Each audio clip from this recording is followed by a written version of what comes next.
Welcome to the Bronx Aerosol Arts Documentary Project. Today is Thursday, April 27th, 2023. My name is Pastor Crespo Jr., Research Librarian and Archivist here at the Bronx County Historical Society. And I will conduct this oral history with pioneering writer Butch 2. Butch, would you like to introduce yourself? Yeah, greetings. My name is Butch 2 from the New Graph Nation. Carrying the torch for some of my fallen brothers like Solid 1, Case 2. Greetings.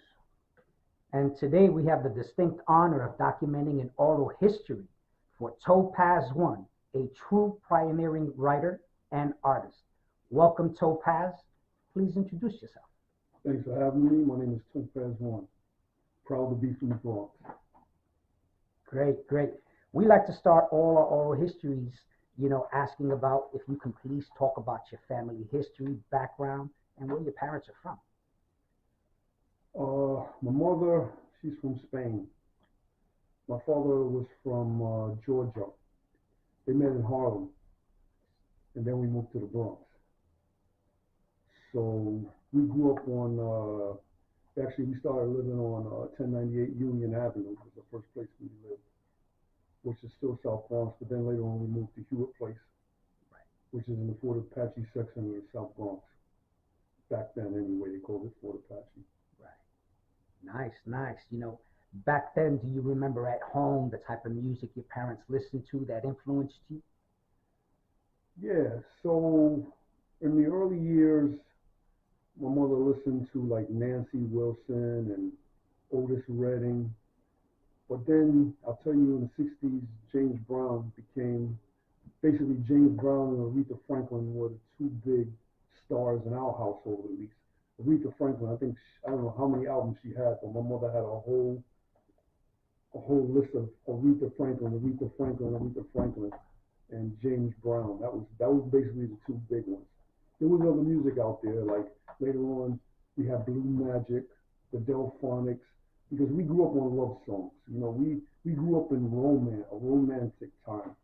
So a lot of the stuff was either Say It Loud, I'm Black and I'm Proud, because we grew up in a culture that was proud of our culture, or, Blue Magic, which was basically love songs, because when we were young, we had house parties and we used to like to slow dance with the young ladies and sing into their ears.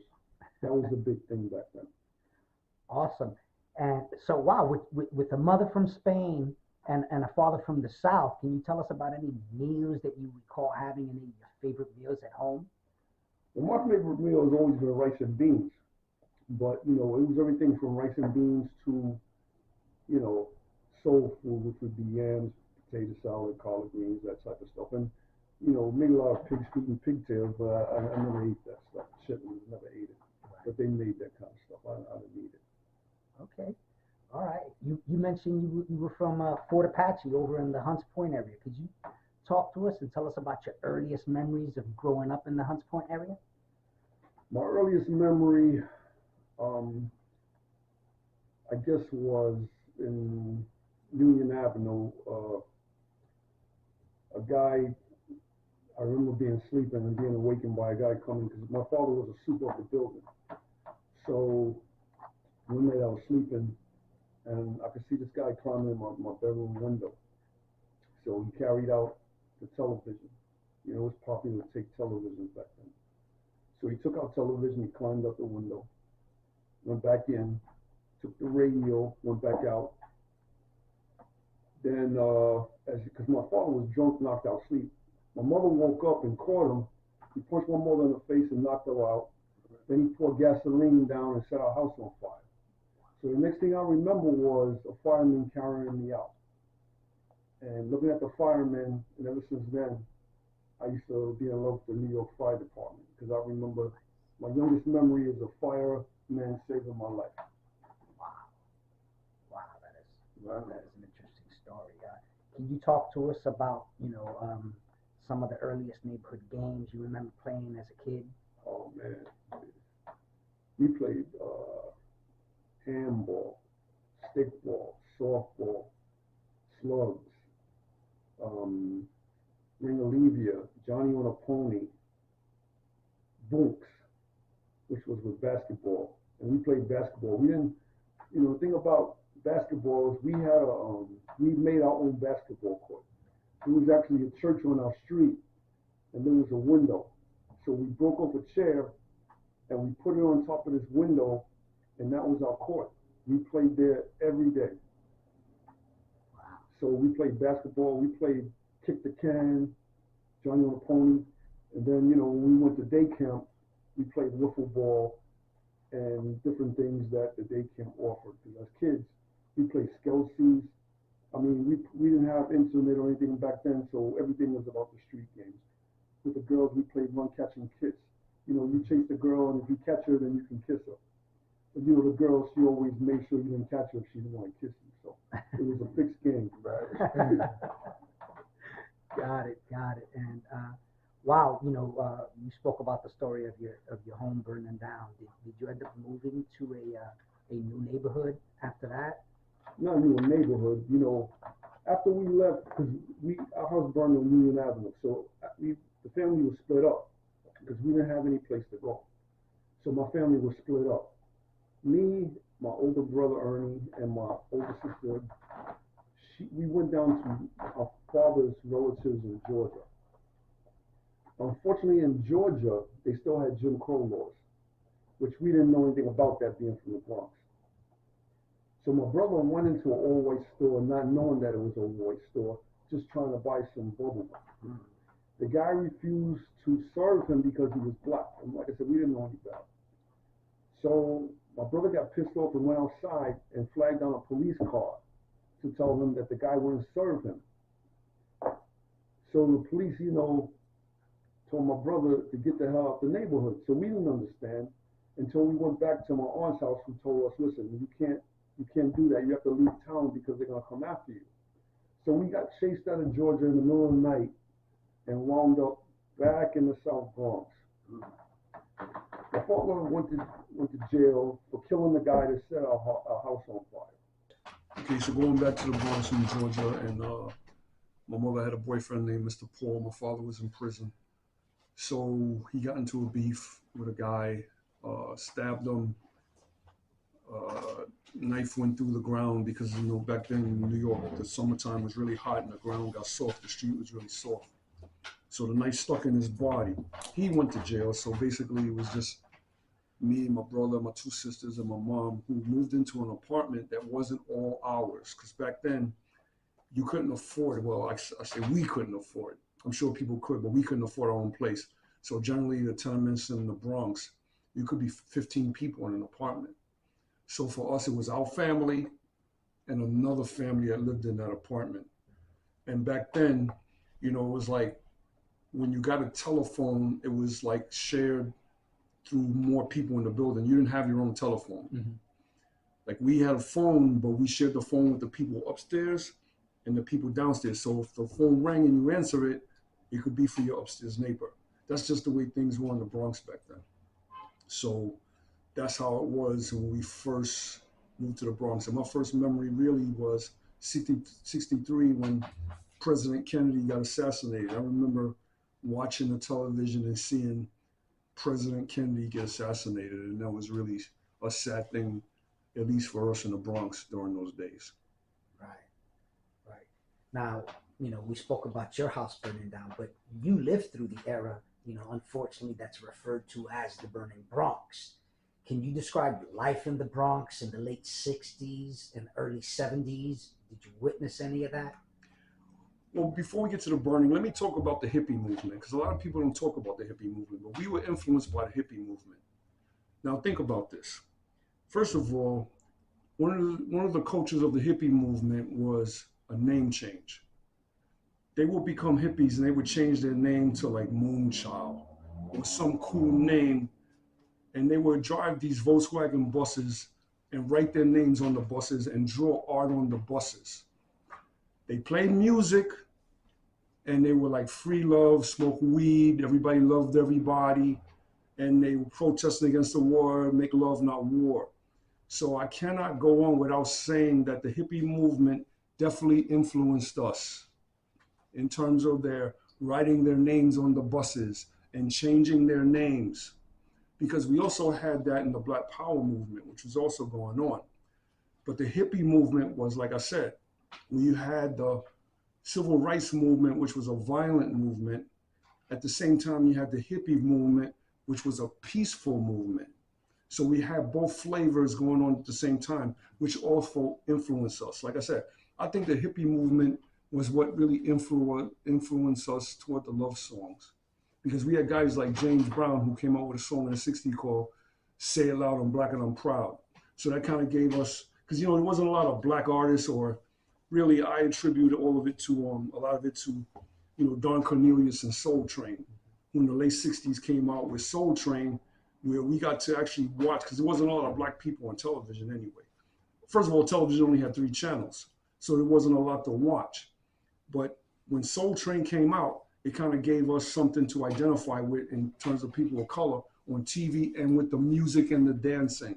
And then simultaneously, you had the hippie movement with the Make Love Not War, and the buses that were always some kind of fancy paint colored bus. They always had music and a song and drugs. They got high, and everybody was about free love. So I think that was a big influence on us on the 60s, besides the other stuff, the hippie movement. I just thought that was important to mention. Definitely. Appreciate that. Thank you. Thank you. And getting back to any of those memories of the 60s and 70s growing up in the Bronx, those earliest memories of the burning Bronx. Okay, so it's burning Bronx. Thinking back then, it seemed like fires was just a normal part of life back then. I mean, there was just fires all the time. We were used to hearing the sirens. And it was kind of like, waiting for your building to burn, because it seems like everybody at some point had a fire, and most of the time it was set. But sometimes it was just due to, the situations with landlords where they wouldn't fix stuff. Like, growing up on Hewitt Place where I lived, it wasn't abnormal to be sitting on the toilet and look up and see the person who's sitting on the toilet above you. That was just normal. Every once in a while, the ceiling would break. So seeing the person's upstairs bathroom was like a normal way of life that we had to adapt to. Rats and roaches. I remember when I first started getting a mustache. And I woke up in the middle of the night and there was a rat eating crumbs out of my mustache. Oh. That really pissed me off. So we went out and got a stray cat from the street to bring in the house to deal with this rat problem. Wow. So, but like I said, those were bad things that happened, but, we had fun. There was no air conditioning, in 100 degrees in the Bronx, sweltering humid weather, rats and roaches, but, we still went outside and played. You came home from school. Mom, can I go outside? Take off your school clothes. Yep. Put on your play clothes. And then you go outside and play, you can play with the other guys in the neighborhood. Outside was your life. That's all you did. Can I go outside? Everything was outside. Or, entertainment was looking out your front window. You could sit out the window for hours and just be entertained about whatever was going on in the street. So there's a lot of good memories. There's some bad stuff that happened too. But like I said, we didn't pay attention to the bad stuff. We had fun in spite of. Beautiful, beautiful. Could you take us through the schools that you attended and tell us a little bit about each of those experiences, elementary, middle, on up? Okay, my first elementary school was PS 130, which was only a couple of blocks away. We just walked down there. And my memory of that was I was always a pretty good student. But I think I remember being a kid, for some reason, I got addicted to cough syrup. I don't know how that happened. But you couldn't have cough syrup in my house. Anytime my mother had cough syrup, I would always douse the whole bottle. So one day, coming home from school, I think I was in first or second grade, I doused the whole bottle and wound up passing out. And my mother had to rush me to Lincoln Hospital. Back then, Lincoln Hospital had a nickname called the Butcher Shop. So she took me to which we called the Butcher Shop, and they pumped my stomach. But school itself, I don't remember much about it, but I can tell you this. I remember when busing started, Mhm. you know, and for people who don't know what busing was, they put us on buses and bussed us uptown to the white schools. So we were some of the, me, my family, my two sisters, we were some of the first kids to get bused to the uptown school. So I left PS 130 in the South Bronx and was bused up to PS 105 up north. But still went to day camp Mhm. at PS 130. And day camp, there was a couple of reasons to go. Day camp was a place to go where you could play sports. Day camp was a place to go where you could like hang out with the other kids. But mainly for us, day camp was a place you can get lunch. Because, you know, welfare back then, there wasn't no food stamps. There was, you go, you take your shopping cart, you go to this location, the government would give you an allotment of 2 weeks of food. And you would take that shopping cart, and that food was never enough. There was no way that food was enough. You would had to be on a diet for that food to be enough. So we always ran out of food. But that's the way welfare was back then. Also, welfare used to come to your house to make sure you didn't have a television.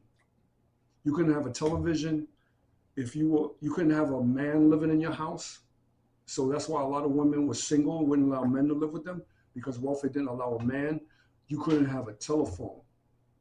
And the social worker used to come to your house to check to make sure you didn't have these things in your house. In a Hewitt place, we kind of had a written code where because most of the social workers were white.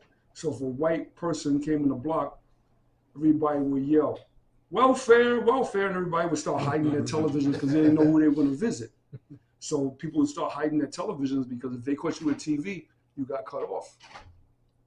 So welfare was a lot different back then, which made it a lot worse in terms of just running out of food. So a lot of things we were trying to get back there, like, you know, we just trying to eat, basically, just trying to get a meal. So day camp was a way we could have lunch on a regular basis because meals wasn't guaranteed at home for sure. How about your middle school experiences? So I got bussed up to junior high school 127, which was on Castle Hill Avenue. So that was an experience because the white boys uptown didn't want us in the school. So one of the kids in my class, after, because you know, sometimes you have to stay after school for after school programs. So one of the kids in my class had to stay late, and the white boys caught him. They killed him, and in the morning they hung his body from the lamppost. So when we came to school the next day, we would see his body hanging, and we would quit the school. So we did see his body hanging, but you know, when I told my mom what happened, she was like, "Listen, take your ass to school. You're not getting out of school." So we still had to go, but they didn't want us uptown. So, you know, that wasn't a picnic being up at being bused to school because there was other problems that caused. Even though it was better schools, like I said, the neighborhoods didn't want us there, so we had a lot of problems because of that. And actually, that's one of the reasons why, you know, I was in the Black Spades, because they were from Bronx River projects. So most of the guys in my school were from Bronx River. So I hung out with them just for protection reasons, you know, because like I said, it wasn't like they invited us into their neighborhood. They didn't like us being there, and they let us know that. Did you take any art classes in school? Did that have any impact on your writing at all? Yeah, you know, art back then was just, you know, that was part of school. You know, art, physical education, music classes. You know, that was part of our education. And me being from the South Bronx, going to a white school that wasn't as, I mean, I can say we were I would call us wild. We didn't know we were wild. We were just being our natural selves. But I noticed that when we went to other parts of the Bronx or other parts of the state or other parts of the world, people were like more laid back than we were. So the stuff we did that was normal to us, other people thought was crazy. Like in 7th grade, you know, I was talking in class, and then the teacher turned around and says, "Who's talking?" And nobody said nothing, but one of his kids squealed on me. So after class, I twisted his arm until I heard it snap. Now, that wasn't a big deal to me. I was like, okay, why are you mad? Because I broke this guy's arm. I mean, I didn't think it was a big deal because in the South Bronx, everything is, this is how we do things. But I got suspended. So that's one of the things I didn't understand about coming out of the South Bronx, how the comparison to other neighborhoods and other schools and even other cities, which I later found out, oh, they don't do that kind of stuff. This is not normal, because I thought it was normal, just normal everyday stuff, because this is how we live. But I would say that the busing was a good idea because it did help me get a better education. I never thought I could, even graduate high school, let alone live to see high school. So once I got to high school, because I went to Theodore Roosevelt on Fordham Road, which was a Black and Puerto Rican school. But by the time I got there, I was so advanced in knowledge and education, so much so, I never carried a book in high school and still got the highest mark in my class on the English Regents without even studying. So whatever I learned there did help me, even though it was rough. Right. You spoke about the Black Spades. Could you tell us your memories about becoming a member of the Black Spades? Well, my loyalty was to the Hewitt Place. We had a crew called the Hewitt Place Boys, which was later called the Ghetto Wolves, before we were called the Ebony Dukes. And my heart was on Hewitt Place because Hewitt Place was my block. Hewitt Place was my, up there was away from Hewitt Place, and I wasn't gonna get the guys from Hewitt Place to come and defend me on Castle Hill Avenue. So that's the only reason I had the association with the Spades, was school. But my loyalty really was to Hewitt Place because that's where I grew up. These are the guys I grew up with. These are the guys I went to day camp with. These are the guys that, we shared our food. I don't know if you interviewed Dynamite 161, but, he couldn't have company, but because it was so hard for us to get food, we go to his house and he used to make peanut butter and jelly sandwiches and sneak it out to me. So these are the memories I have of Hewitt Place. So all of my loyalties and ties were really on Hewitt Place, even though I roll with these guys. When they rumbled, I rumbled with them because I was with them. But ultimately, my heart was still on Hewitt Place with the Hewitt Place Boys. Okay. Yeah, I read that you had gotten a concussion during the Oh, yeah. So what happened was, this was kind of like the early Savage Skull days. Because what happened was when we lived on Hewitt Place, we lived like on Hewitt Place 161st. So if you went down the other side of Hewitt Place to like 156, that was Savage Skull territory. Unfortunately, that's where the day camp was. So we had to go on Savage Skull territory to go to the day camp. So when things kind of started getting territorial, I got caught there one day, and one of the things, you can use anything for a weapon in those days. So one of the things we used was belt buckles. So everything you had on your person became a weapon. So you wore a belt just for the fact that it could be a weapon. You carried a stick because it was a weapon. Everything was made into a weapon because violence was inevitable. Either you were going to get, somebody was going to jump you, you were going to fight. So it was always anticipation. So in anticipation, I always wore a thick belt buckle, but so did they. So I got in a fight. I got jumped, really. It wasn't really a fight because I didn't do anything. It was just being in the wrong place at the wrong time. And they had belt buckles. I have belt buckles. So we had a belt buckle fight, and they won. I had a concussion. I was hospitalized. So that ultimately ended because my brother and his best friend Michael caught the guy, brought him back to the block. My father was still alive back then. And they held the guy, and my father pistol whipped him, and they let me watch. So that's how that was rectified. Speaking about the Hewitt Place Boys, how did that crew start and your associated? How did it begin? Okay, so my sister was dating a guy named Bobby Guyton. And he was the one that really started the Hewitt Place Boys and the Ghetto Wars. I think JoJo was the vice president back then. But once again, like I said, block crews basically were different back then. It was just kind of like a block thing where you were just standing up for authority of your block. We weren't trying to, you know, take territory like other gangs or whatever. We were just basically review place boys, just our block. Don't come on our block, you know, protecting our block. So, you know, that's what it really was. And because I was from the block, and plus my sister was the girlfriend of the president, you know, I became close with him.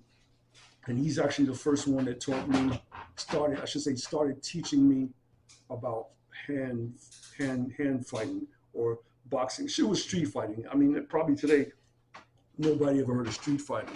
But back then we had what was called street fighting, you know. So he was the first one to start teaching me about street fighting, which got me later on into boxing. Right. And we're definitely going to get to that later on in the interview.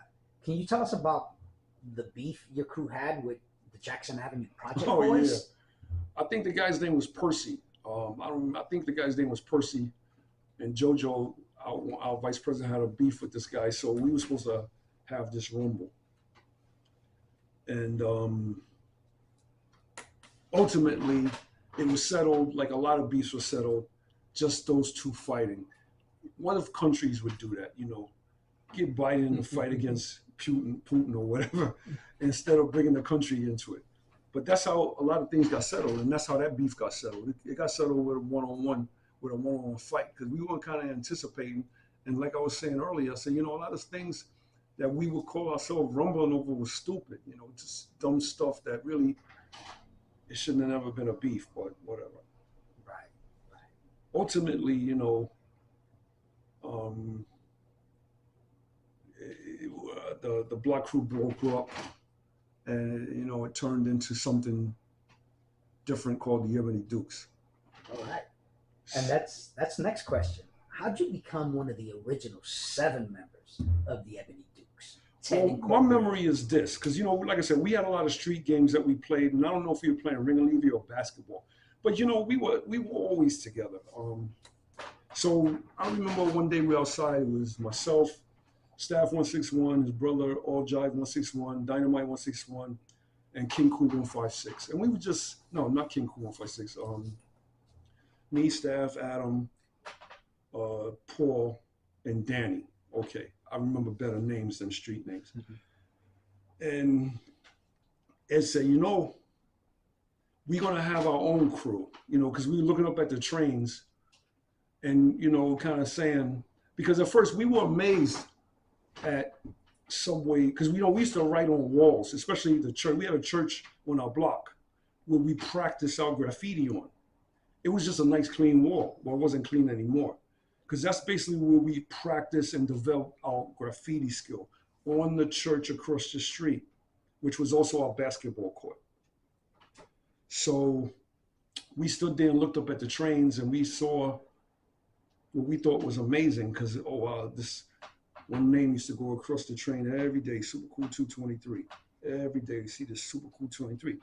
And we were like, you know, we should give up these walls and move it to the train.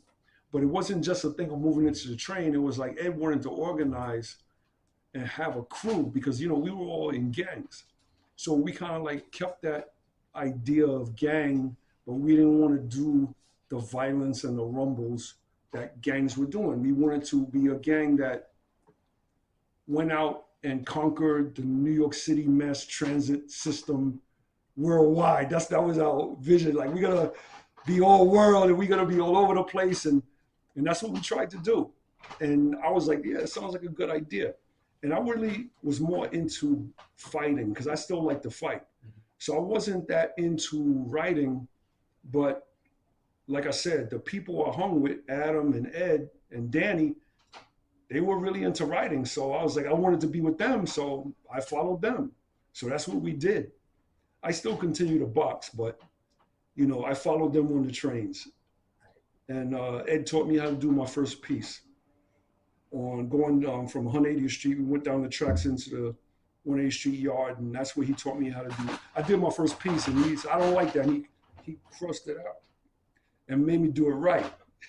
So he was really kind of like a perfectionist. I don't know if he still is, probably is. But he was kind of like a perfect. He wanted everything perfect. He didn't, you know, so he was like that. But he taught me how to do pieces. And from there, My best friend was a Puerto Rican guy on our block named King Cool 156. He was my best friend. So he became my writing partner. So me and him, because we were trying to, at that time, take over the New York City transit system. So Ed and Adam and Danny, they were doing the 2s and the 5s and the 4s. So we called them Cookie. We started doing the double E trains and the 6 trains because we were trying to spread our organization citywide. So while you had guys doing buses, you had Adam and Ed and Danny doing the 4, 5, 6. Well, the 2, 5, and the 4, I was mostly on the 6 line, and me and King Cool 156, we started going out to Queens and going into the double E tunnels. So we basically were the first, because there was no graffiti on the double E's when we went out there. So we started doing top to bottoms and just hitting and killing the double E's until we started getting chased out of the tunnels.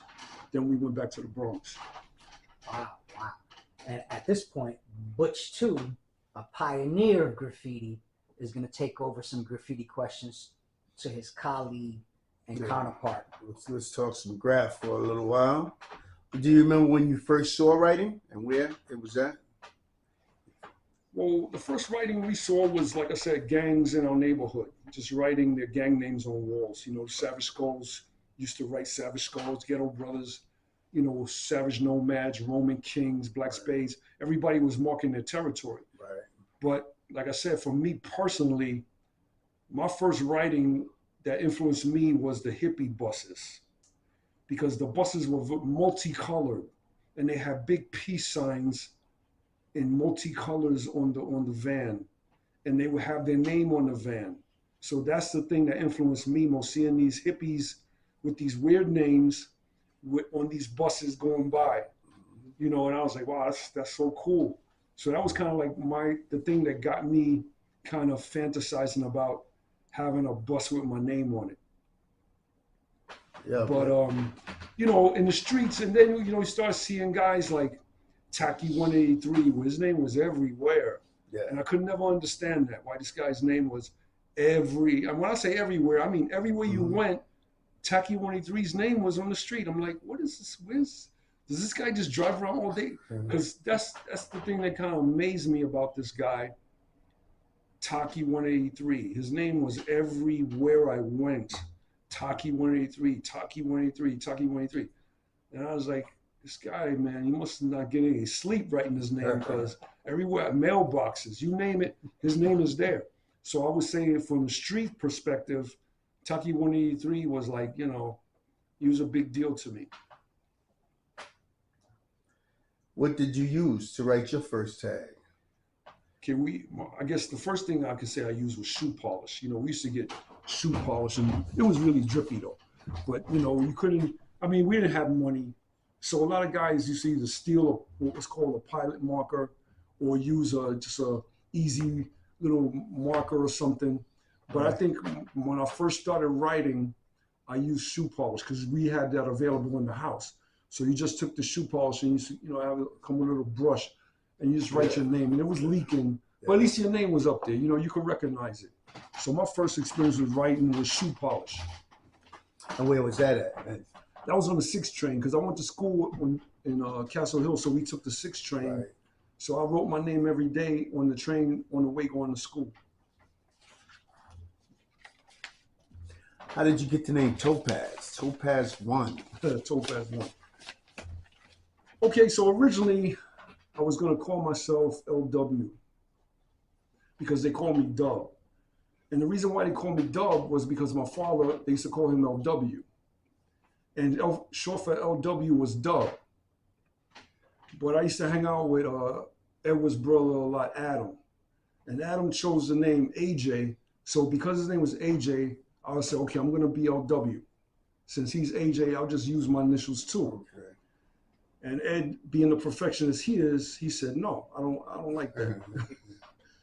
So I was like, okay, what do you want to name me? And he thought, and he said Topaz. I said, okay, I know Topaz is a jewel. That's right. I said, I like that. So I said, okay, I'll be Topaz. So I was named Topaz by the president of Ebony Dukes. All right. bestowed upon you. Yeah, it was Okay. bestowed upon me. What other tags have you written, and do you still write any of them? Okay, the tags I wrote was Eli 3. And the reason why I just wrote Eli 3 because I got arrested by this cop. Me and King Cool 156, we were at 149th Street in Grand Concourse. And we happened, it was stupid, but we happened to have spray paint on us. And we got searched and they found the paint, so they arrested us. So when he asked me what my name was, I didn't want to say Topaz, because you never give your real name when you got arrested. So I said Eli 3. So I started writing Eli 3 on the 4 line just to piss off the cop that arrested me. That wasn't Hickey and Ski at that time. No, that was, there was a cop out there named Schwartz back then. Yeah, I remember. Did you ever go to the writer's bench, and why was the bench so popular? I couldn't tell you why it was popular, but yeah, I used to go there. I didn't like to go there a lot because he was always getting chased. You know, when we first started going to writer's bench, it was cool, but after a while, the cops, they wouldn't let you stay there. You know, after about, you know, a couple of trains went by, the cops would come and chase you out of there. Just be standing on the bridge. Yeah, so it was like, I'm not interested in getting chased. So I stopped going just because I didn't want to get chased anymore. But we went there. I mean, we went there just to hang out with the other guys. But on Hewitt Place, I really, you know, because really, I didn't even, because like I said, Hewitt Place had its own graffiti crew. So as far as I was concerned, we didn't need to associate with anybody else. You know, Phase 2 was from our neighborhood. So he hung out and played basketball with us on Hewitt Place. And that was the only guy that we saw, that we admired besides ourselves. Like, we weren't jealous of anybody. We had the top writers in New York City in our crew. So we didn't go looking for Writers Corner to be around guys. They came looking around to be around us. Right. So Writers Corner, whatever, AJ, Staff, HS 575, Dynamite, Dr. Soul, they live on my street. So I don't need to go see some other writers from somewhere else because basically they were our competition. Sometimes if you're on the train, you may look out the window to see who's on the bench or something like that. That's about it. What lines did you hit? And which stations did you go into for the layups? What layups did y'all go to? The layups that we went to was uptown on 225th, I believe. 2 train. But then there was also a 6 layup right on Longwood Avenue. Underground. Yeah, underground, right on Longwood Avenue. So me and King Cool 156, actually Riff, that's where I first met Riff. We were down in the 6 train, the layup, me and King Cool 156, and Riff apparently had just been there because his paint was still wet, but he probably got chased because he never finished the piece. When we got there, we saw a Riff piece, and Riff had just came out back then.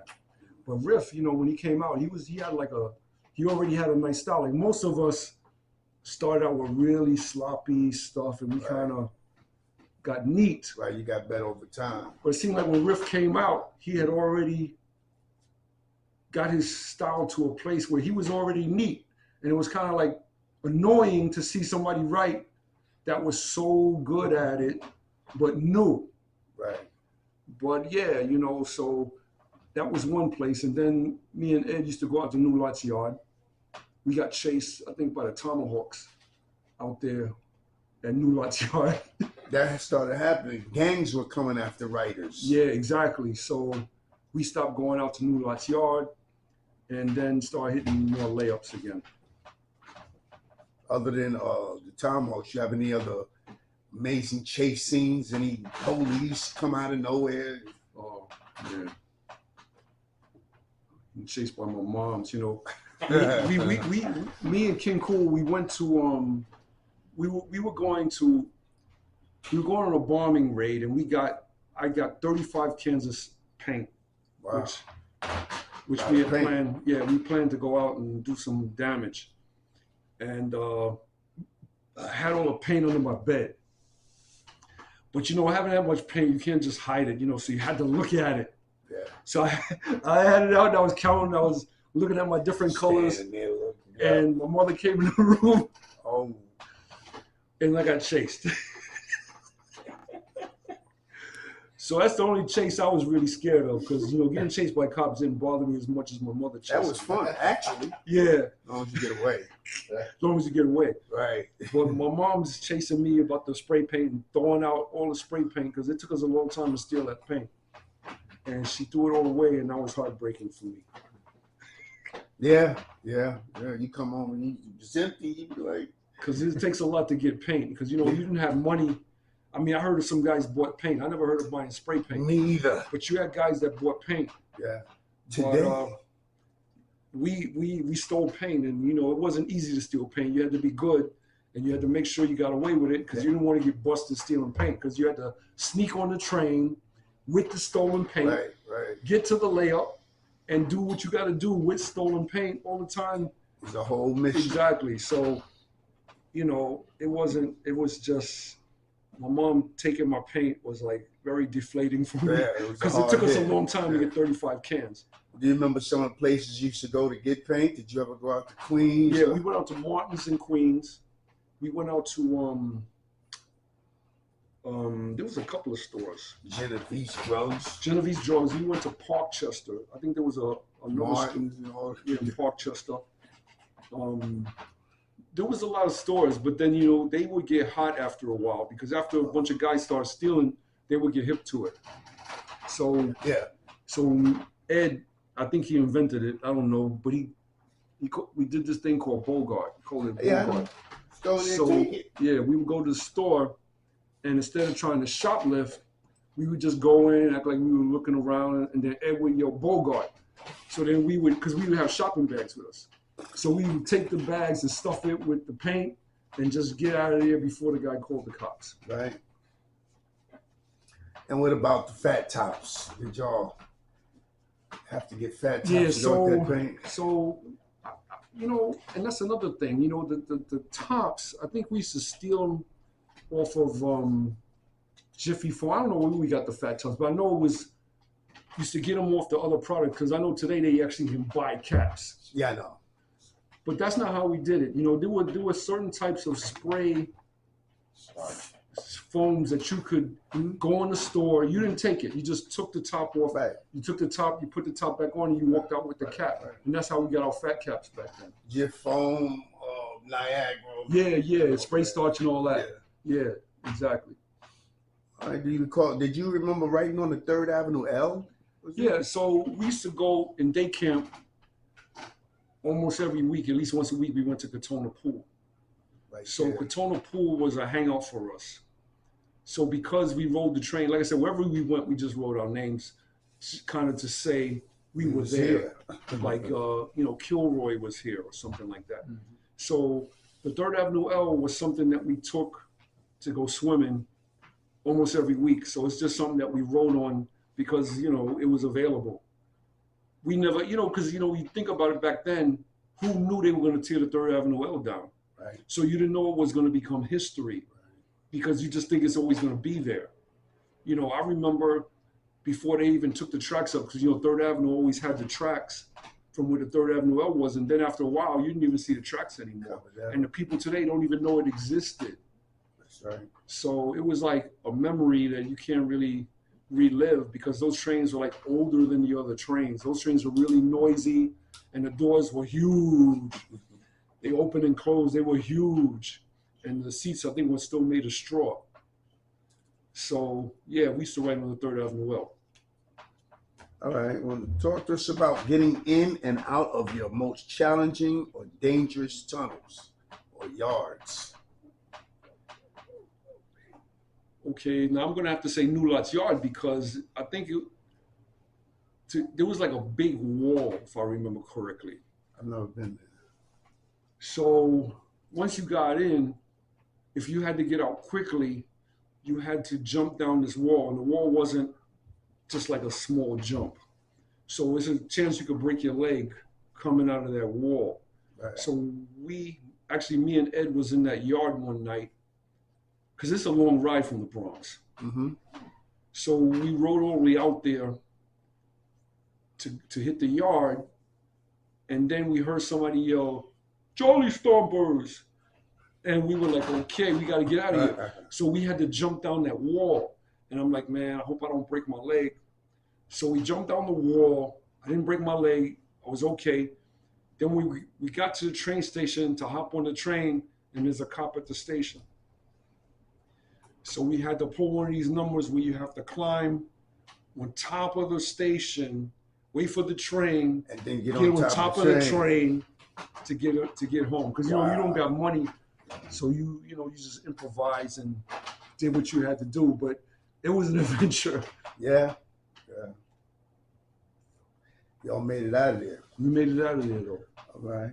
Okay. Are you known for any specific letter style? You have any, specific style that you like or that you're known for?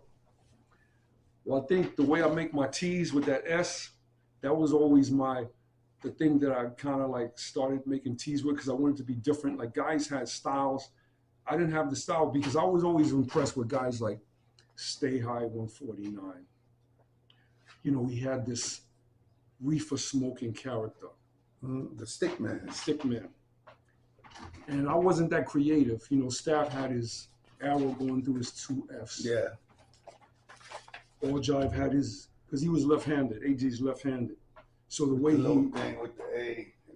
With the J. It didn't always look like that. When he first started writing it, kind of looked like a dickhead, but I won't talk about it. Let him talk about that himself. But that became real legendary with the little heart. Everybody. I'll tell you something, but we didn't know it back then. We know it now.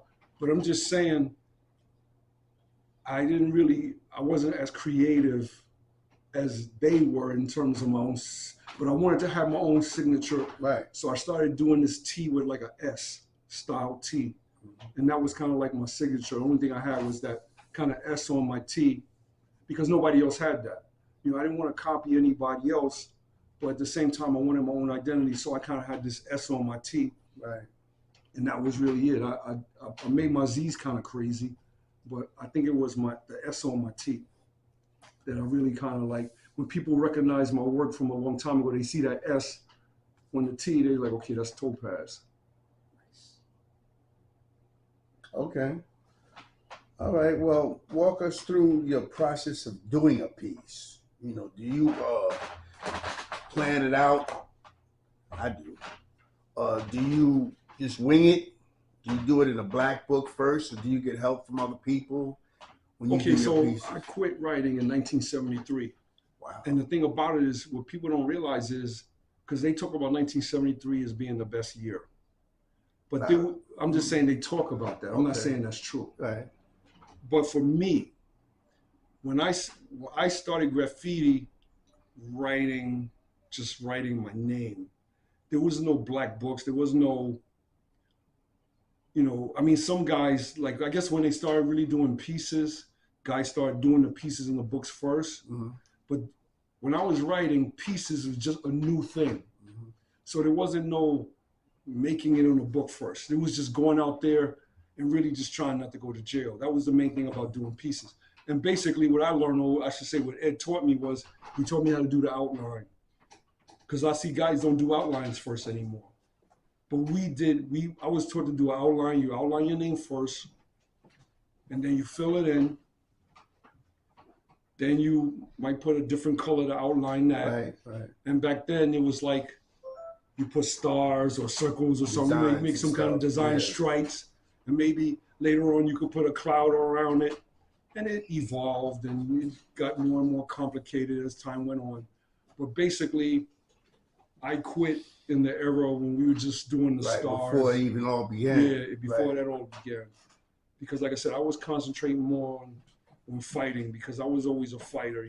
I like the street fight, I like the fight, so I started more in the boxing ring, and I let these guys handle the subways. All right, so you was out the game for a long time.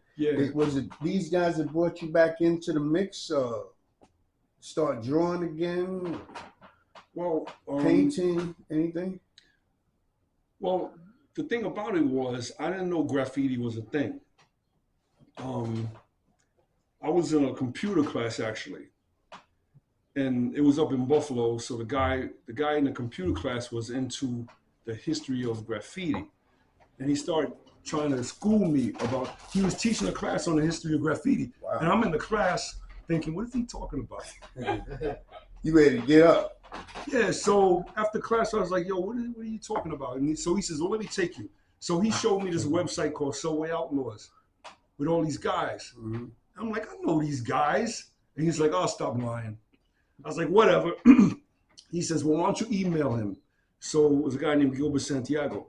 So I emailed him. I said, yes, sir, my name is Topaz. I'm from the original Ebony Dukes. And he said, well, if you're really from the original Ebony Dukes, write me an interview on the Ebony Dukes, which is what I did that same day. I sent it to him. 3 days later, it was on his website. So then I started contacting staff and AJ, because they were in prison at the time, letting them know. I said, yo, graffiti is a thing. So it's kind of like, because they were locked up at the time. That's why nobody heard their stories, because they were away. And when I found out, I started letting everybody know, yo, graffiti is a thing. So they started kind of getting into it too. Right. So you became like a spokesperson for Graph. Yeah. That's good. At least for our crew anyway. Okay. And that branches out because Graph is kind of universal. Yes, it's everywhere now. Yeah. Yeah. Ebony Dukes are everywhere. Are you known for any characters? You got any specific?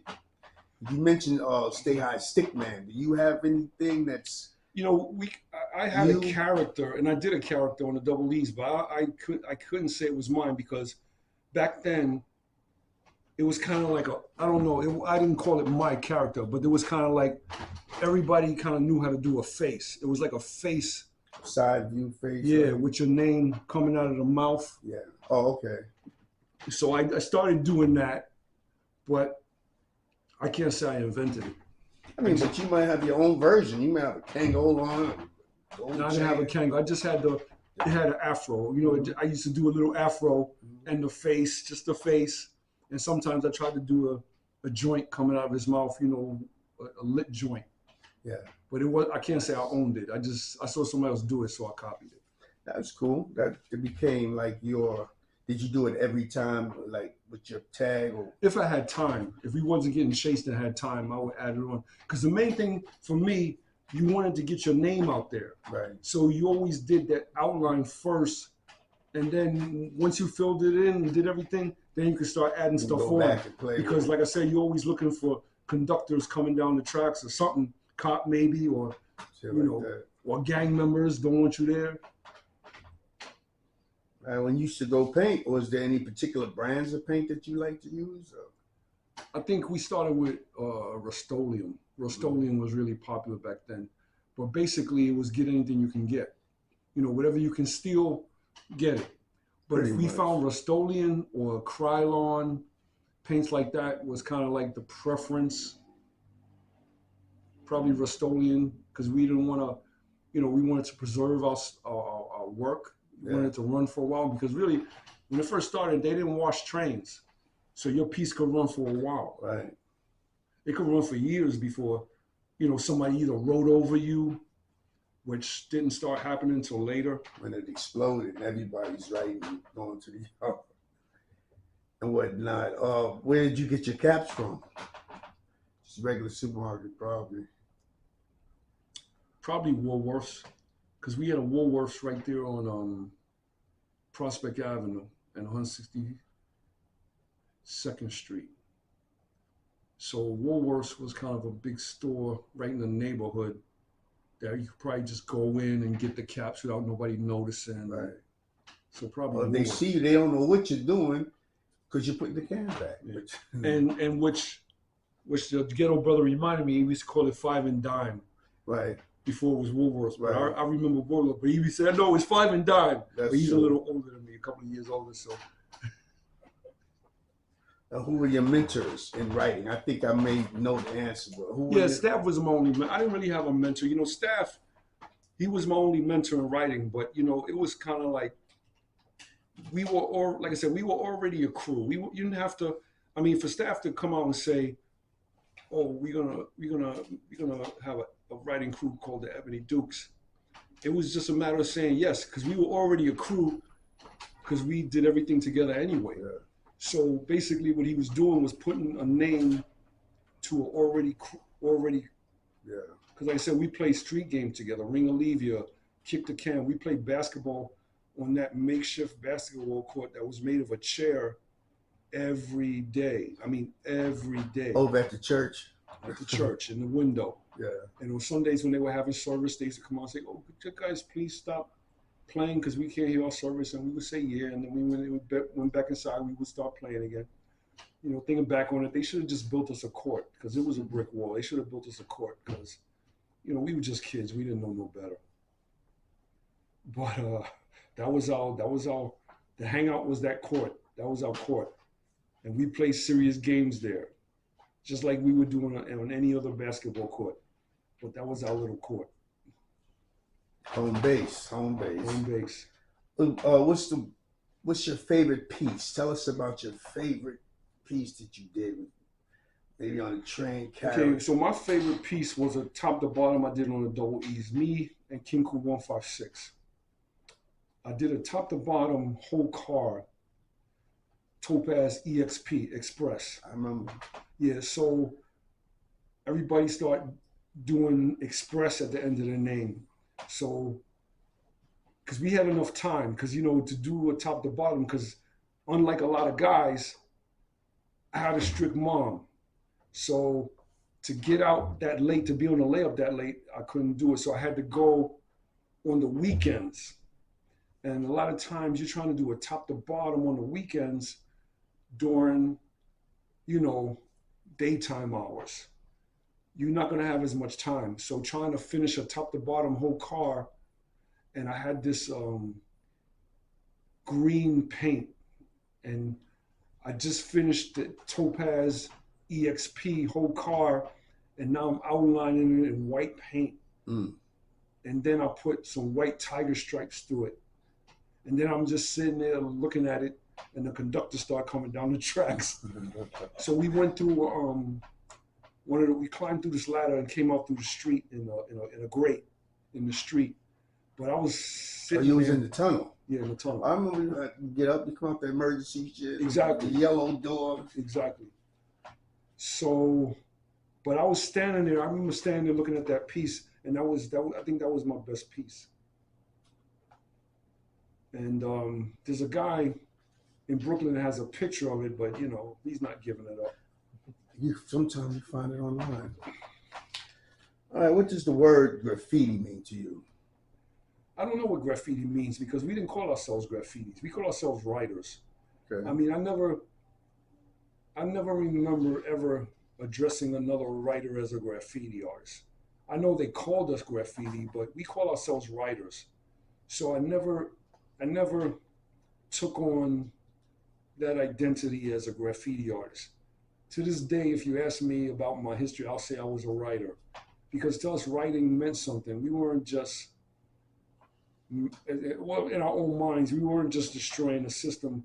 We were making a statement to the world that, listen, we here. That's right. We matter, we count, we're somebody. Even though we're not somebody in your world, we created our own world to become somebody. And we saw ourselves as somebody. So we call ourselves writers. So when people say graffiti, I don't really associate myself with the term because I don't ever remember calling myself or anybody else I know a graffiti. Yo, what you write?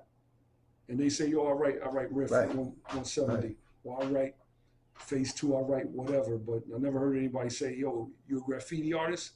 I never heard that. Maybe in today's world you might hear that, but I never heard that back then. True. Okay, what about that new term? What do you think about that aerosol artist? Okay, so aerosol art, to my knowledge, and I don't know if it's true, but this is what I was told, that phase 2 made up that term, aerosol art.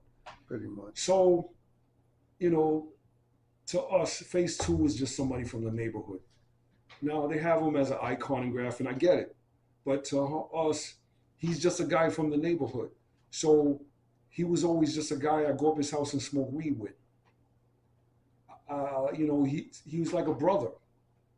So I never went riding with Lonnie. I never hung out with Lonnie except for getting high. You know, we never even talked about writing.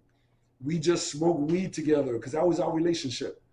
Why? Because he lived in Forest Projects and my girl lived in Forest Projects. So I see him every day because I went to see my girl every day. Right. I see him going to school and what's up? We slap hands and we go about our business. But because it was him and he's one of our people as far as I'm concerned, I said, okay, I like that. Only because it's him. Right. And I respected him, for being one of the guys in our neighborhood. Right. All right, I'm gonna pass it back to the pastor. Take it from here. All right, Topaz, can you go back and can you tell us a little about your first experiences or your most exciting experiences racking? Racking, okay.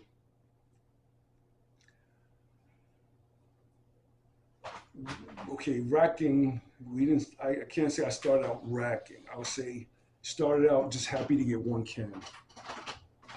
So I think it more started out with a trickle than a racking. Because racking was coming home with a bunch of paint, like the 35 cans. That was a racking. But I didn't start racking. It was mainly going in a local store and trying to get one can or two, because at that time, it was just about getting your name. We wasn't even doing pieces yet. Mm-hmm. And then when you started doing pieces, you needed something for the inside and you needed a different color for the outline. So you're looking specifically for certain colors because you decide already, okay, I want this piece to be black and purple or black and white. So you got to look for black paint, you got to look for white paint. Now you got to plan on how am I going to get this black paint? How am I going to get this white paint? So you go into a store and you figure, okay, I'm going to do a piece tonight. I need at least 2 cans for the inside, at least 1 can for the outside.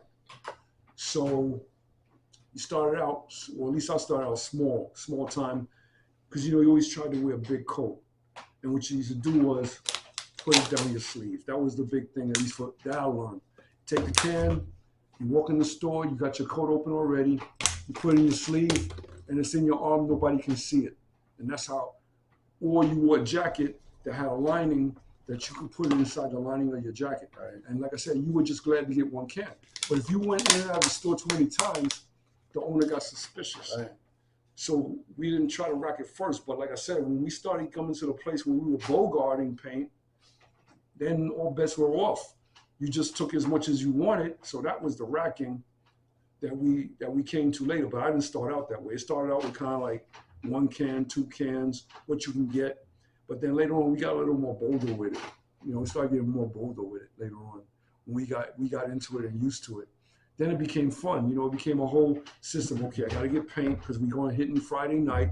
So, okay, I'm going to do a green piece. I'm going to do a white piece. So you already make the plan how much paint you're going to get.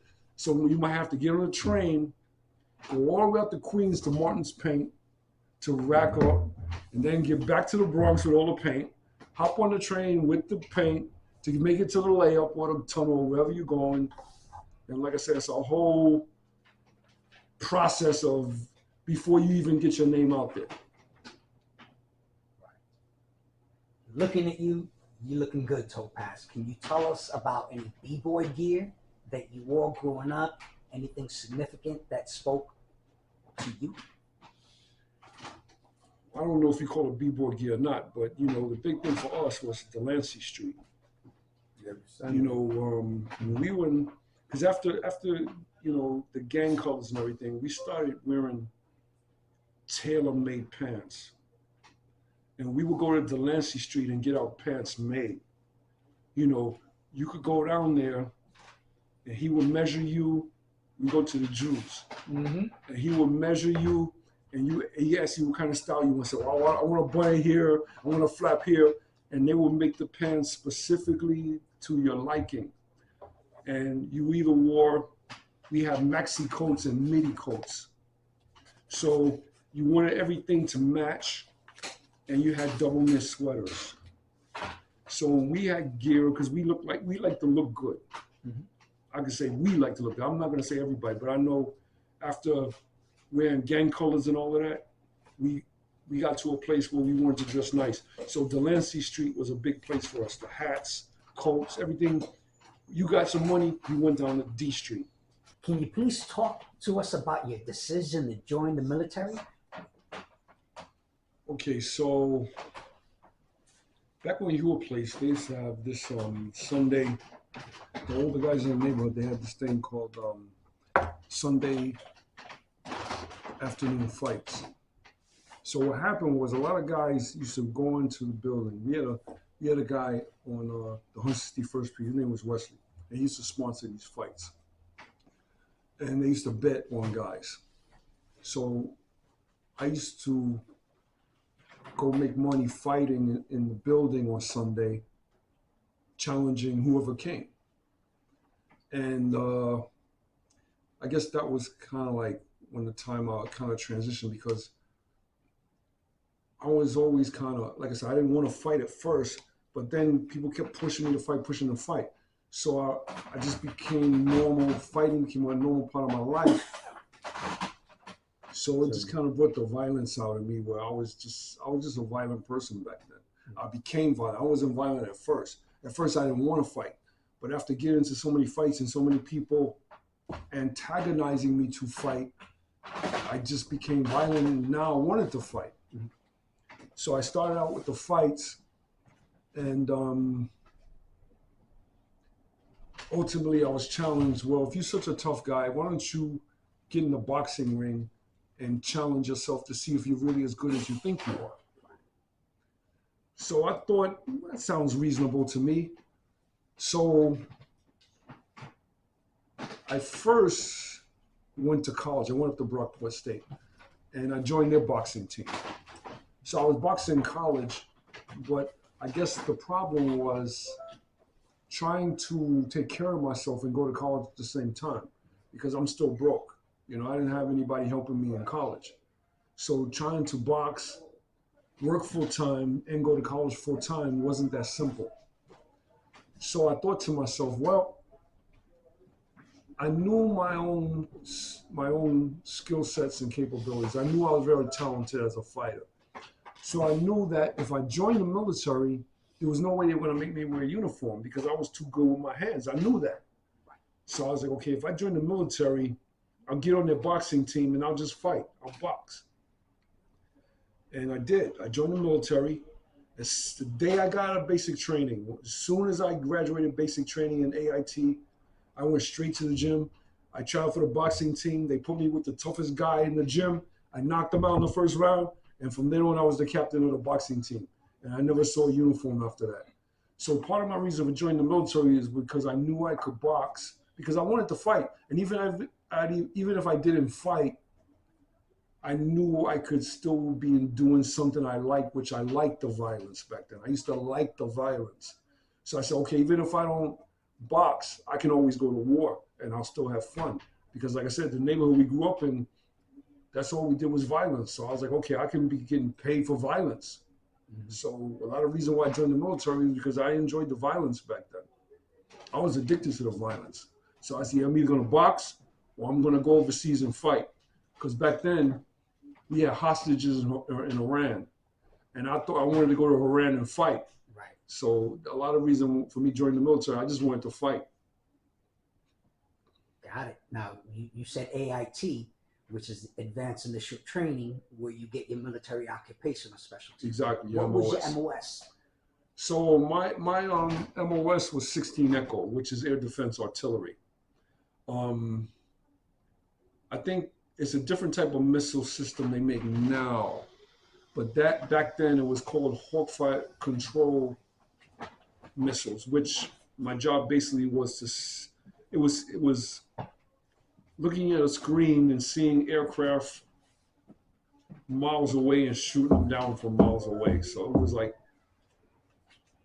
Patriot missiles type of situation, but it wasn't called Patriot missiles back then in the 80s when I was in the military. It was a different name for it, which was Hawkfire Control Missiles. I remember that. Yeah. Great. Can you tell us about your duty stations that you went to? Well, once I made the boxing team, they kept me at Fort Bliss because that's where the boxing was. The boxing was 3 places. It was in Fort Bliss, it was in Fort Bragg, and it was in Fort Campbell. I mean, Fort Hood had a team, but I'm talking about the 3 major places in the Army at that time. It was Fort Bliss, Fort Campbell, and Fort Bragg. So I was at Fort Bliss. Nice. El Paso, Texas. El Paso, Texas. That's right. Can you talk to us about some of your teammates on the boxing team? I know Tyrell Biggs, and I don't want to call out any extra names. I'll let you do it. Well, I was on a lot of teams. So my first team was a college team my first military team. Let me say, first of all, the Army, we had some of the top rated fighters in the world on the Army team. We had guys that were ranked. Joe Louis Manley, he was ranked #1 as a lightweight.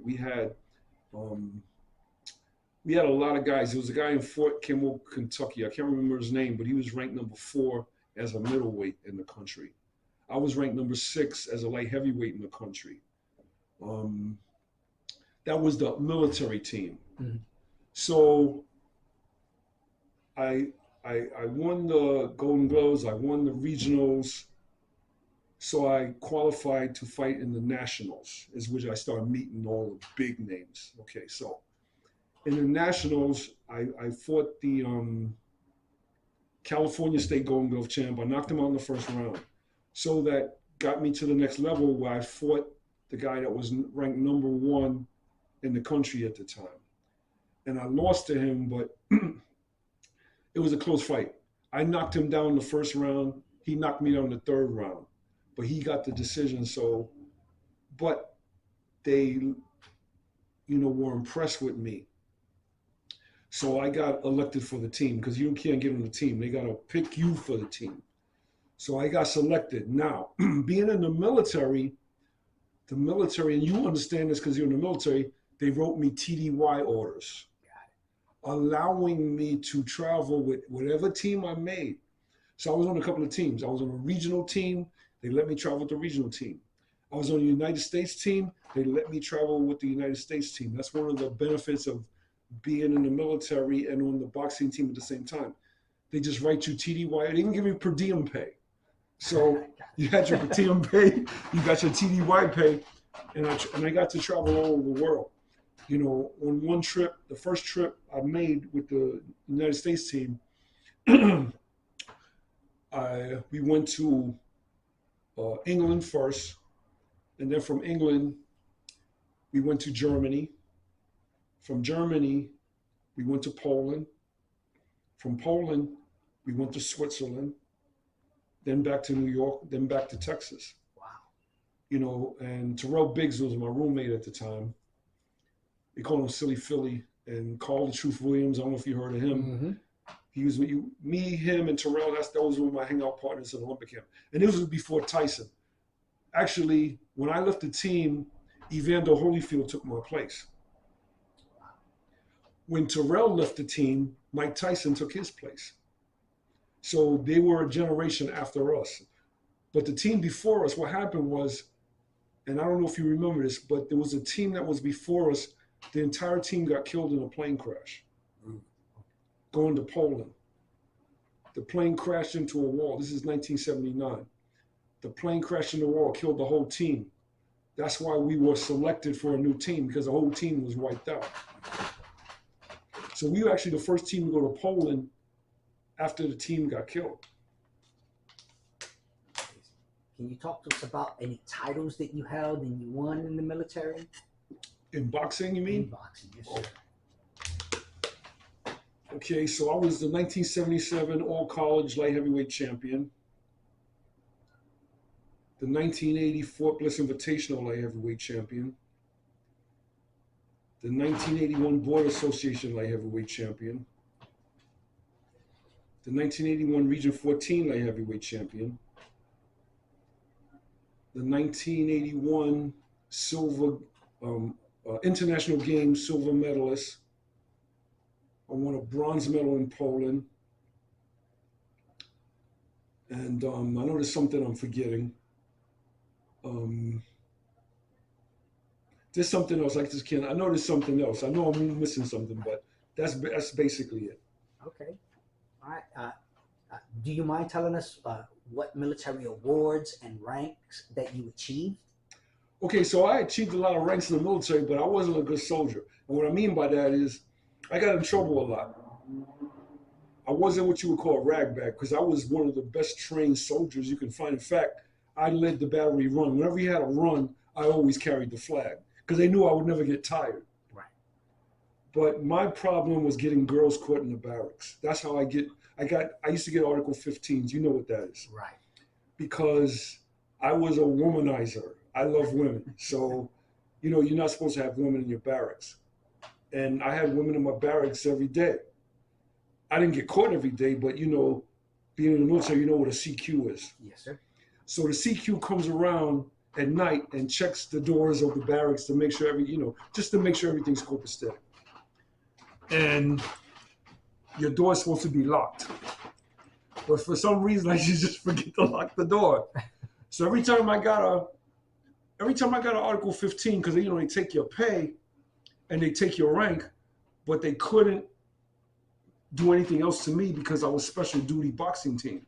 And the general was like, no, he's going to fight. So, because they wanted to give me extra duty and put me on KP and all this other stuff, but they couldn't punch me, but they kept taking my rank away. So with all the treatment, because the thing about the Army was they said, okay, listen, we'll let you go TDY and travel as much as you want, as long as you don't say anything negative in your interviews about the military.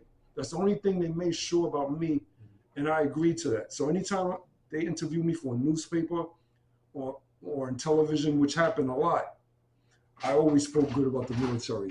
But like I said, getting caught with women in barracks, I couldn't keep my promotions. Right. So they kept that part of me in check, but they still let me do what I want to do. All right. So it's like a trade-off. We're not going to give you the rank, but you can still travel because you're making good statements about the military, which I did. Because I did appreciate, first of all, I appreciate them letting me travel. Mm-hmm. I appreciate that they didn't make me wear a uniform. I appreciate that they let me live my life. You know, I never had a roommate. I had a barracks without a roommate. If they had an inspection, my room was never inspected. So I knew I was living large within the military, so I didn't mind the articles, but like I said, I love women. And then you couldn't have one in the room. I wasn't going to pay for a hotel. I'm bringing them to the room. So that was my downfall, the women. How long were you in the military? 2 years. 2 years? Great. How did that military experience impact you as a life experience? It still impacts me as a life experience because the discipline I learned in the military, I carry with me throughout my life. You know, I still get up at sunrise to this day. You know, I still work out to this day. I still train my body to this day. I still have the discipline in whatever I do to this day because of the military.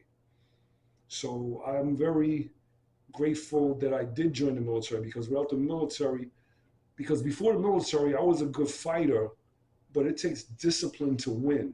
Mm-hmm. You know, being a good fighter and winning fights is not the same thing. Right. You can be skilled at anything. It doesn't mean you're going to win in life. You need discipline to win anything or gain anything in life. So I appreciate the drill sergeants that taught me discipline, that taught me how to push beyond the limits of my own mind to say, no, you can do that.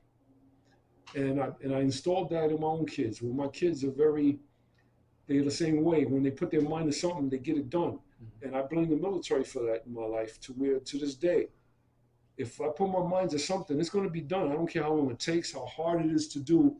It's just the way I think. No, this can be done, and I'm going to finish it. So I'm grateful to the military for the discipline. Awesome. Have any of your children picked up that military bug, followed behind in your shoes? They do have that kind of discipline. They don't like the military. And one thing I taught my kids are very young, I told them, you know, because I made a living most of my life with my physical strength. And what I explained to my kids is you can make more money with your mind. So I started teaching my kids how to build computers when they were 5 years old, because I used to build and repair computers. So I taught them that skill at 5 years old. And today all my kids have bachelor degrees in computer science or computer engineering, all of them. And they all have great jobs writing computer code right now. Awesome. Can you talk to us about, did you follow that in a professional career, computers, IT? Well, that's an interesting story too. It wasn't something I was doing professionally, but what happened was when my kids were young, they used to always break the computers. Mm-hmm. So I used to always wind up taking the computer to the shop to get it fixed. And I used to watch them fix it, so I knew how to fix it. So ultimately I became friends with the guy in the computer store who actually taught me how to fix and repair computers. So whenever I learned, I taught to my kids so they could also know, just so I wouldn't have to do it. Mhm. Because they were always breaking the computers. So I said, okay, you break it, you fix it. So they learn how to fix it. And actually, one of my sons got through college repairing the other kids' computers in school. So where do you live now? Where are you from, if you don't mind sharing that? Yeah, I live in Buffalo, New York. So I bought a house up there 20 years ago. I bought a house up there. And I still had an apartment in the city, but that's my primary residence. I don't have an apartment in the city now, but that's my primary residence. Are you currently back in the art scene? Can you update us on what your current projects are, if any? Well, I didn't have any projects in New York City, but I think I do now. There's a organization called Black Benji Vive. Black Benji was killed in 1971 trying to make peace between gangs that were fighting. So there's some high school kids who actually have worked to get a street named after Black Benji. Actually, June 2nd, the street is going to be officially named after Black Benji, 165th and Rogers Place. Mhm. So I fell in love with this organization because I felt like, okay, these guys really got the heart of what we were trying to do with the movie Rebel Kings. They understood the message. Because if you ask, they asked me, okay, what was Rebel Kings about? I said, Rebel Kings was about a mother named Gwendolyn who didn't want to see other kids die like her son. So she told a gang leader, Charlie, my son died for peace. That's what Rebel Kings is about to me. And they caught that message. So they go from high school to high school, spreading the message of peace to guys that might be violent and in gangs and wanting to kill each other, just trying to do if they can save one, which I think is important work. So I told them that I would definitely help them in their endeavors to make that message heard. Right. And I see you're repping Rebel Kings That's right it. now. Yeah. You know, can you talk to us a little about that? So Rebel Kings and Rebel Kings came out officially came out in 2010. It didn't really get into the screen until 214. It didn't get to 42nd Street until 215. And the main reason why Rebel Kings didn't get out is because when we took it to a lot of people trying to get them to help us release it. They did not want to hear a message about peace. You know, most stuff that's sold today is about sex and violence. Mm-hmm. So when they saw Rebel Kings was a movie about a peace treaty, a peace initiative, they didn't want to hear it. They didn't want that message. They always talk about gun violence and all sorts of kind of violence. We give them a viable solution. No, we don't want it. Do you really want to solve the problem? Because we're not talking about politicians solving problems. We're talking about kids solving their own problems. And that's what we was trying to teach kids. Because originally, Rebel Kings was never supposed to be a movie. The original point of Rebel Kings was supposed to be a video. We were making a video for at-risk youth in New York City. Robert De Niro has an organization where he deals with at-risk youth. So Robert De Niro was the first one that took our video and showed it to his at-risk youth who loved the movie. And then an actor, director, Jim Carrey, wanted to get involved. And Jim Carrey is the one that actually helped us to get Rebel Kings into the theaters. So it became this big deal because it wasn't really, like I said, originally it was just a video we were doing for at-risk youth, trying to stop kids from killing each other. That's all we were really trying to do. And that's all really we're trying to do now, still pushing the message. And Black Benji Vive, they got that message where we're just trying to, we don't have a complicated agenda here. We just want to see young kids stop killing each other. That's all we ask for. And they got that out of the movie. So they have taken that baton, so to speak, and they go from high school to high school talking to kids about youth violence. And I told them I would help them with that. So that's what I'm currently working on, helping them push their message of peace from within themselves, not some politicians promising some legislation or changing some law. Just some kids saying, you know what, I'm not going to kill you because, I don't want to go to jail and you're worth more than me taking your life, And first of all, they have to think of themselves and their own self-worth, to where a lot of kids today, like me and a lot of kids when we were young, we didn't have hope. So death, jail mean nothing to us. Mhm. We figured we're gonna die anyway. We can die in jail. We don't care. You can shoot us. We got nothing to live for. So, giving kids hope that there's a future for them, that's part of the solution right there. Because if they think there's hope, then they're not gonna go out doing stuff they know is gonna end their life, whether it be, shooting somebody, or whether it be, well, I don't care if I go to jail, or I don't care if I die. I don't have nothing to live for anyway. And so they become hopeless. Rebel Kings gives them hope because they see guys like them who were also hopeless at one point, that was able to, at least give it another day to say, okay, maybe tomorrow it can be better. And, like I said, I'm a senior citizen now. Never thought I would be 15. I never thought I would make it to be 15 years old. And when I made it to be 18, I was amazed. Wow, I'm 18. And now I'm like, wow, I'm 65. I mean, it's amazing to me. Mm-hmm. But, I look at kids and I see a lot of hopelessness in their faces, just like I had hopelessness in my face, where I didn't care if I lived or died. It didn't matter to me. I was just waiting for my turn to die. So many guys in our neighborhood was getting killed. I just waited for my turn. I just thought it was going to be eventual. So yeah, seeing the kids have hope now and seeing Rebel Kings where it gives them hope, that's something to me that's worth fighting for. Wow. So who else was involved in Rebel Kings with you, and what were their roles? The main guys were Karate Charlie, who was Ghetto Brothers, Yellow Benji, who was also Ghetto Brothers, and Blackie, the president of the Savage Skulls. At least those are the main guys. I say main guys because these were the guys that lived in my neighborhood. Mm-hmm. And these are the guys these are the voices you heard. Because, there's a lot of guys around. But there was always main voices, at least in our neighborhood, that you heard. Karate Charlie, Yellow Benji, Blackie from the Savage Skulls. There were other guys, but these are like the main three names, at least the hierarchy of our neighborhood in terms of gangs. Mm-hmm. There were other gangs and other guys, but I'm just saying, in terms of what we recognize in our neighborhood, these were the main three. Now, there were guys uptown like Bam Bam from the Black Spades. That was a name. But like I said, that was uptown, and I didn't live uptown. But I respected, and I was with them. Mm-hmm. But like I said, the main thing for me was the South Bronx. And I'm from the South Bronx. I'm not from Bronx River. I'm not from Castle Hill. I was from Fort Apache. So no matter who I associate myself with, I'm a Fort Apache guy.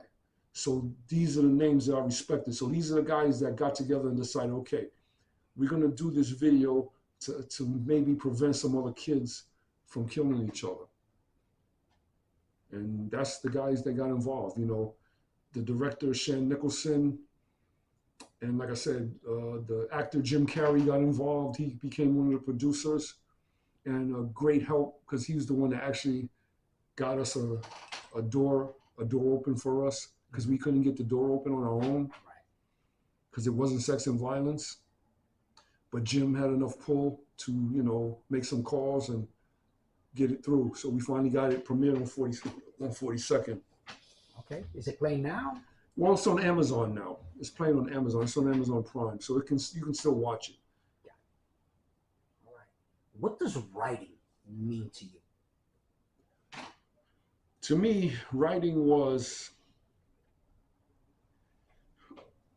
making a statement. Your name kind of became your identity. Like, I'll say the name Topaz. When I think of Topaz, Topaz is more than a name. For me, Topaz was always an identity. Like, if I introduce myself to somebody, they say, yo, what's your name? And I'll say, okay, my name is Murph most of the time. It just depends on who I'm talking to. But if I say to you, my name is Topaz, it's either because I'm doing something like this, or you did something I don't like. And that part of me is going to come out on you. So it just depends. Like, But Topaz to me is more, it's more than a name. It's kind of like a personality. You know, I was doing some speaking upstate, and you know, last year we had a mass shooting. Right. So they asked me to speak because of the mass shooting. So I told the chick that asked me to speak, I said, well, make sure you identify me as Topaz, because that's the one that's going to speak. Lloyd Murphy's not going to speak. And she put on the flyer Topaz, and I told her, I said, I don't like that. She said, well, I'm going to put Lloyd Murphy down whether you like it or not. So I wouldn't speak for her anymore, because she doesn't get it. Mm-hmm. I said, you don't understand Topaz. You're disrespecting my name. Lloyd Murphy doesn't speak to people. I said, Topaz is the one that did all of this stuff. So when I look at Lloyd Murphy, I look at the military guy, or my boxing name, which was Lightning Murphy, because I had really fast hands. That's a different name for a different identity of me. Lloyd Murphy is a professional. Topaz is whatever, you know, he's the guy that you don't want to get him angry, you know, because he's a different entity. You know, he's the guy, but he's also the guy that's going to talk to the kids, because the kids, they need to hear a non-violent statement from somebody that knows about violence. I explained to them, like I said, when I started out young, I was afraid. I said, but the fear didn't last. After a while, you got used to it. The violence, I mean. So you became kind of numb to it. But there was another level after that. You started to enjoy it. At least I started to enjoy it. There's another level after that. You become addicted to it. You know, I needed to do something violent just to sleep at night at one point in my life. So there was levels of violence. Now, like I said in the movie, when you got guys that are violent talking about peace, that's powerful.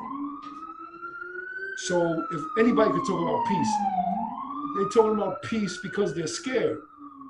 They're scared to be violent. So nobody's gonna listen to them, because you don't really want peace. You're just scared of war. But you get a guy that actually loves war talking about peace, that's where the real power comes from, because kids don't want, you know, kids can recognize your fake a mile away. Guys don't realize that. They want to speak to kids. Kids recognize fake in a second. So you start talking to them about peace and you never know war. What do you know about peace? So they want to know, they want to hear from somebody that's been in their shoes, that know what it's like to be angry enough to kill, or know what it's like to be addicted to violence. Because a lot of them out there, they're addicted to violence. You know, I tell the guys upstairs, I say, you know, in the Bronx, we had thrill killers. I mean, I grew up with guys, they'll kill you just to see which way you fall. I mean, just psychos. I said upstate, they don't have that. They have guys that they get angry, not even want to shoot somebody. No, these guys weren't angry with you. They did it as a joke. You know, I know guys walking down the street. We walking down the street one day, I won't mention names, but a friend of mine shot a friend of mine in the foot because he said, I don't like the way you're walking. And he wasn't trying to kill him. He just didn't like the way he was walking, so he shot him in the foot. And we thought it was a big joke. And he said, you better not scream. He said, you better not scream. And the guy closed his mouth. And he said, okay, call an ambulance. I mean, that's just the way things were. So violence was just a normal part of our existence growing up. But, you know, Benji, Charlie, these guys that organized the peace treaty, they did the right thing. I didn't want peace because for me personally, when Black Benji got killed, that was a turning point for me because I didn't want the violence. I didn't like the violence. But when they killed Black Benji, that kind of made me violent because I was like, okay, this guy was trying to make peace and they killed him. Now that's something worth fighting for. So the first time there was actually a rumble, I was willing to participate in because I thought it was a good cause. But it was a rumble that never happened. And making the peace treaty was the right thing to do because it saved a lot of lives. Probably mine. Because I was a young knucklehead. I didn't know any better anyway. I would have did it just because everybody else did it. But it probably saved my life. And if I can save some other kid's life, then I feel like I'm doing something worthwhile too. That's why when they asked me to speak about peace, I'm willing to speak about peace. Because I know I might be saving somebody's life just like somebody saved mine, just by my words. So I think it's a good thing. How has your understanding of the writing culture changed over time, in your opinion? Well, I'll talk about hip hop because people say different things about hip hop and writing. Because some guys say, "Oh, graffiti is its own thing; it's not hip hop," but they don't understand hip hop because it's not a problem with writing; it's a problem with hip hop. The heart behind writing and the spirit behind writing is the same spirit behind DJing and breakdancing and MCing. It's the same spirit. And they don't understand that because they're not of that spirit. So to guys that say that, I don't argue with them because they're right in their own perspective. Hip hop, graffiti is not hip hop to them. I agree with you, brother. You're entitled to your own opinion, especially if you're a pioneer. A lot of pioneers say, "Oh no, graffiti is its own thing." God bless you, brother. But to me, graffiti is the first element of hip hop. Not because of the styles or no, it's because of the spirit behind why was it done. The same reason that we rode on trains is the same reason why somebody picked up a microphone and say, "Everybody in the house say ho." It's the same thing. The same thing with the breakdancing. We were all trying to find our way out of the poverty, out of the stress, out of the anger, out of the thing that we were doing before into this new thing which liberated into us in finding our own self-worth. That's what it was to us. Now, when the first record, Rapper's Delight, came out, I heard it on the radio, I said they sold our culture. Because I knew as soon as they made it into a commodity, it had to change. Because now you have people with a lot of money controlling it to say, this is what hip hop is. Now today they got hip hop abs and hip hop this and hip hop that. Who the hell invented that stuff? I'll tell you who invented it. Marketing strategy. It's marketing strategy. You can't tell me, you talk to Bambardia, nobody was trying to make a multi-billion-dollar industry out of hip hop. Nobody had that idea. Not a graffiti, not a rapper, not a DJ, not a breakdancer. Nobody was saying, we're going to make $1 billion industry here. Nobody was saying that. They were saying the same thing the writer was saying. We want to take what we have inside of us, whatever skill, whatever talent, whatever ability, and we're going to use that to make ourselves known. And we didn't care about being known in California. To us, the South Bronx was our own world. If you were known in the South Bronx, that was good enough. But we decided to take over the planet. Initially, like I said, the mass transit system. But we didn't, like I said, I didn't care about being known in the world. I wanted to be known in the South Bronx, Topaz, South Bronx. As long as the South Bronx knew me, I was happy. I was a star as far as I was concerned. Now, if anybody else knew me outside of the South Bronx, even to this day, I speak at a lot of places. I don't really care. And I tell the crowds, listen, hip hop is from the Bronx. I try to talk to you people, you don't want to hear me, that's fine. I said, but when I come to the Bronx and I talk to kids, my heart is in the Bronx. They said, well, aren't you scared coming back to the Bronx at this age? I said, scared? I'm just me, man. I'm a soldier, That's my mindset. So if you want to bring the noise, I guess we're going to have to dance, but the Bronx is my home. And as crazy as it is, I'm still proud of the Bronx. And there's a lot of good stuff here. And I tell the kids everywhere I go, I say, hip hop was created by teenagers. And you guys can create something bigger than hip hop if you want to. You just got to think about it. They can do it. I don't even think about it, but I challenge them to think about it. Because 40 years later, if I won't be here, but hopefully they will have created something that 40 years later will become a multi-billion-dollar industry. Because the Bronx is about creating stuff. We don't follow nobody, the Bronx. We don't follow any trends in the Bronx. We create them and we make other people follow us. That's what I love about the Bronx. Awesome. And that leads me to that question. We always like to end our oral histories with this one question. What does the Bronx mean to you? Well, I think the most important thing right now, because the Bronx means a lot of things to me, besides it being home, the Bronx created hip hop culture, and that's very important for people to know. Because like I said, we get a lot of phonies out there trying to say, they're building a hip hop museum or whatever, and you get a lot of people involved in this hip hop museum, and they really kind of rating themselves based on their popularity or how many records they sold. That might mean something to people. That don't mean nothing to me.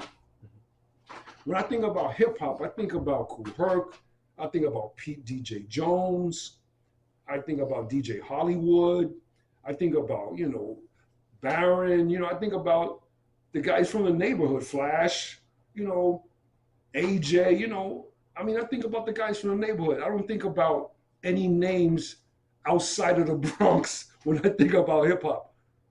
Now, other guys came along, mind you, but to me, hip hop was birthed in the Bronx, period. Whatever came later from wherever else, fine. We give them their dues. But the thing that we call hip hop, including the person, Lovebug Starsky, who made the phrase hip hop famous, because they said Cowboy created it, but Starsky made it famous. I know because I was there. We had a Burger King on Prospect Avenue on 161st Street. Lovebug Starsky was the DJ there.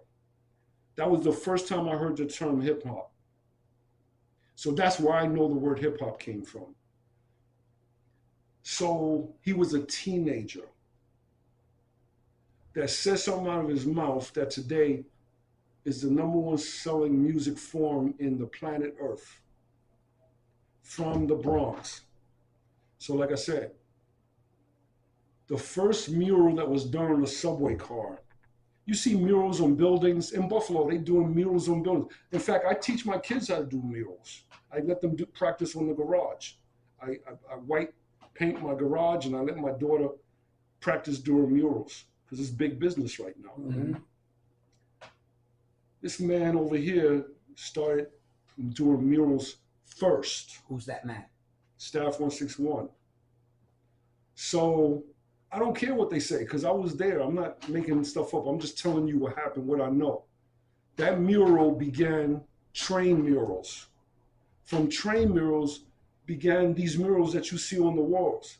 They got the idea from murals that were first done on a New York City subway platform. So like I said, we created wealth for people.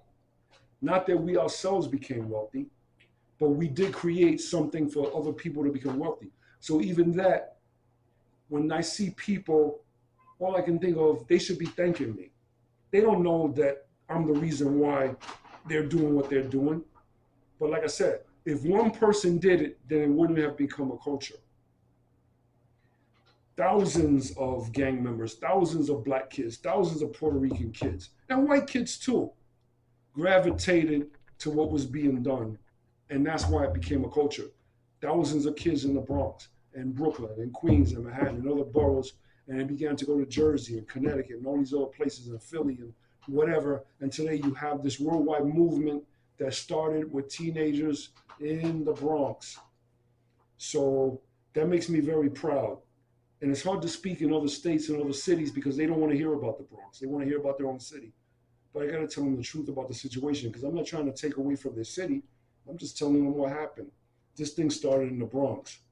So just like we started something in 1970, I challenge kids in 2023 to start something else. Not to follow what we did or to follow whatever they're doing, but to birth something else from within their poverty like we did and create something great from their own creativity. That's what I challenge kids to do. You know, I want to follow up because that was a great answer. Can you talk to us about your experiences at Casita Maria? Oh, yeah, okay. So it's Happy Sad at Casita Maria. It's, it's a place where, I went to play basketball. It was one of the only centers around. We were kids. And you needed because most of the time we'd be outside playing basketball in the summertime outside. But when winter hit, it's kind of hard to be outside playing basketball because their hands got cold. So Casita Maria was up on Simpson Street, down from the 41st Precinct. So So we played basketball there, but that's where I met. Well, it wasn't Flash and the Furious Five then, but guys like Melly Mel, Cowboy, Flash, they all be shooting pool in the basement or playing basketball because it was just a community center. So that was the good part of it. And Flash kind of started playing music there, you know. And like I said, it wasn't this DJ Flash that everybody knows. It was just Flash from the neighborhood. Like I said, Melly Mel from the neighborhood. Just like I said, these old neighborhood guys. They weren't stars. They're just guys from the neighborhood, teenagers just like us, doing what they do. And I stopped going to Casita Maria because one day I'm playing basketball, and this guy, you know, he's fouling me, you know, on purpose. So I'm like, you know, I'm a boxer. I'm not gonna let him keep it up. So finally, I was like, look, listen, we're gonna fight if you keep pushing me, you know, and keep fouling me. So he pushes me. So we start fighting. And I mean, fighting was the easiest thing for me. So within like 3 minutes, you know, his eye is black, his nose is bleeding. But, you know, back then, you know, guys carry knives. So I just got a quarter field because, you know, there was a coat that was the style back then. It was called a quarter field. So I just got this quarter field. So now this guy goes to trying to stab me. So I'm running, he's chasing me around the gym trying to stab me. So I grab my coat and I'm trying to prevent him from stabbing me. And this guy cut my coat to shreds, you know, trying to stab me. So finally he gets tired, he's waiting for me outside. So back then, they didn't have any phone in the place. So there was no calling 911. It was just me and this guy waiting for me outside to stab me. Now I knew this, and he knew there's no way he could beat me with the hands, so he's gonna stab me because he can't lose the fight. So he's waiting for me outside. So I stayed till like they were getting ready to close. Finally I go outside, so he's waiting for me with his boys. She said, we're gonna finish fighting. And I know he's gonna stab me, so I'm like, listen, boom, I'm gone. Because one of the other things I could do was run. So as soon as he started talking, I took off. And once I started, I knew there was no way he was gonna catch me because I was fast. I was a fast runner. And he chased me for about 3 blocks, but I was gone. But I never went back to Casita Maria after that. But yeah, once he started talking, he gave me a chance to run. There was no way I was gonna stay there because I knew I was gonna get stabbed. I knew he was gonna stab me, so I'm like, I'm not gonna get stabbed tonight. I'm gonna get out of here. This guy can't beat me. There's no way he can beat me with his hands. So as soon as he started talking crap while he's talking, I put it into 5th gear. I was gone. Right. But I couldn't go back to Casita Maria after that. I think the guy was in the Savage Skulls, but it was a Puerto Rican brother, but I don't remember. He wasn't wearing gang colors, but a knife is a knife. It don't matter if you're a gang or not. He wanted to stab me really bad because I embarrassed him in front of his crew. Well, you shouldn't be fighting. It's just basketball. Wow. But yeah, I met Flash and the Furious Five there. They beat her all the time. I didn't know they lived down the block, but I found out later on that he lived down the block from Casita Maria, right near the 41st precinct. Right. Wow. TOPAZ1. This has been an awesome time documenting your history and graph. And here in the South Bronx, I want to thank you so much, you know, for taking time out of your busy schedule. You know, what we like to do at the end of the oral histories is we like to ask all the writers, if you don't mind, if you can write your tag for us so that we can add it to our archival collection for you. Sure. This over.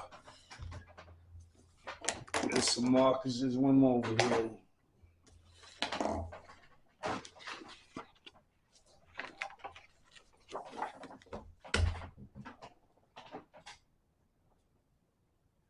Standing here looking down on all them colors. Yeah. You know how it is. Yeah.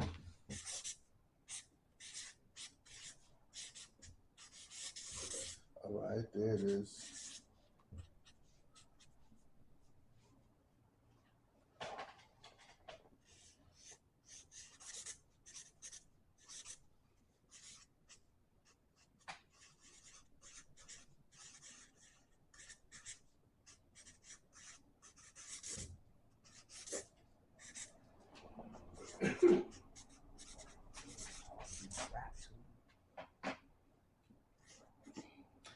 something I was thinking about. I forgot what it was though. But I've never been to that Casita Maria. I heard about it. It was like a boys' club or something right there It by was a Central community Street. center. It was a I've never. I don't think I've heard of it. I've heard of it, but I don't think I've ever been there. yeah. Casita Maria was it was just a neighborhood place, and they had the center there for a long time. Mm. They had the center there for a long time. And like I said, I went there every day up until I had that beef, That incident man. happened. Yeah. You know, you finally find a place to go. Right. Get off the street, go play pool, watch TV or something. I never understood, dude, we just playing basketball. Why did it have to be that? But South Bronx, or whatever. Yeah. Maybe the guy had too many old English. Back then, right? Old English. Wasn't even 40s back then, just a court. Courts. Have a nigga blasted. Also, wasn't Olga talking about that street signing? Oh, at the Benji? She did mention that. Right, right. Yeah, they got June 2nd is the Right, official release of the street. right. So I'm trying to help them get it together. A lot of people are getting involved. That's a good thing. Yeah, and we're trying to get everybody, to come down because, like I said, that's an important event in Bronx history, and it's not being taught. Well, it is being taught now, but it was never taught previously because nobody was talking about it. But the kids saw the movie Rubble Kings, so it really inspired them to do something because, a lot of them deal with the same problems that we were dealing with, where they got violence in the neighborhoods, and they're hoping that somebody will come along and Somebody's a savior. Somebody. Yeah, help us, please. Yeah. Ooh. Did you show us the tag? For the camera. For the camera? Hold it up. Oh, folks. I forgot. Thank you. Oh, finish up. It's going into the archives.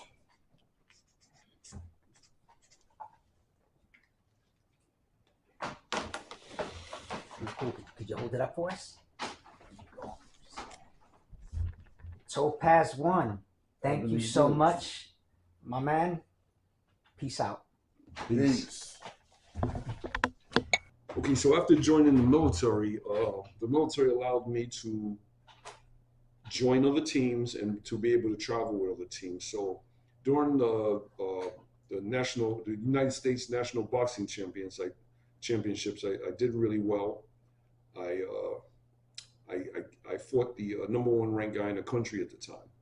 So I didn't win the fight, but I did really well in the fight. So I was selected for the team.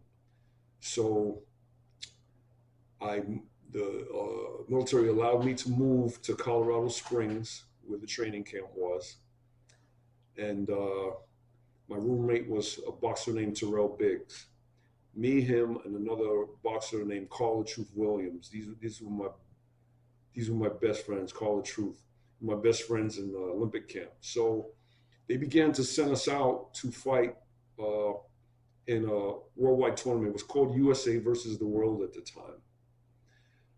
So our first stop was London, England, which I had never been to England before. But like I said, the military allowed me to go. So we flew to England, and it was really, the only thing I really remember about England was really foggy. I remember trying to land, and you couldn't see the runway. So that was kind of like scary, but exciting at the same time. And we didn't stay there long. But from England, we went to Frankfurt, Germany. So Frankfurt, we had a really nice hotel room. This was the best hotel room I ever stayed in. That was overlooking the city, but we had a sunken living room in our suite. It was just fabulous, and we stayed there for 2 weeks. In fact, while we were there, the restaurants that we ate at would close down the entire restaurant for the boxing team to come in and eat privately. Damn. So that was kind of cool. Then from Poland, we went to Warsaw, Poland, okay. Which back then in 1980. And I should say 1981, but yeah, 1980 as well, it was still a communist country. Yeah. So being in a communist country, things were a little different. Landing on the plane, like in America, where the plane goes up to the terminal and you get out and all that, no, that's not what happened. The plane lands in the middle of the runway, and here comes a truck with soldiers with automatic weapons to get us off of the plane and take us to our hotels. And I was like, okay, why are we having armed soldiers take us? But that's just the way it was. Yeah, yeah. So in Poland, it was a tournament called Falik Stam.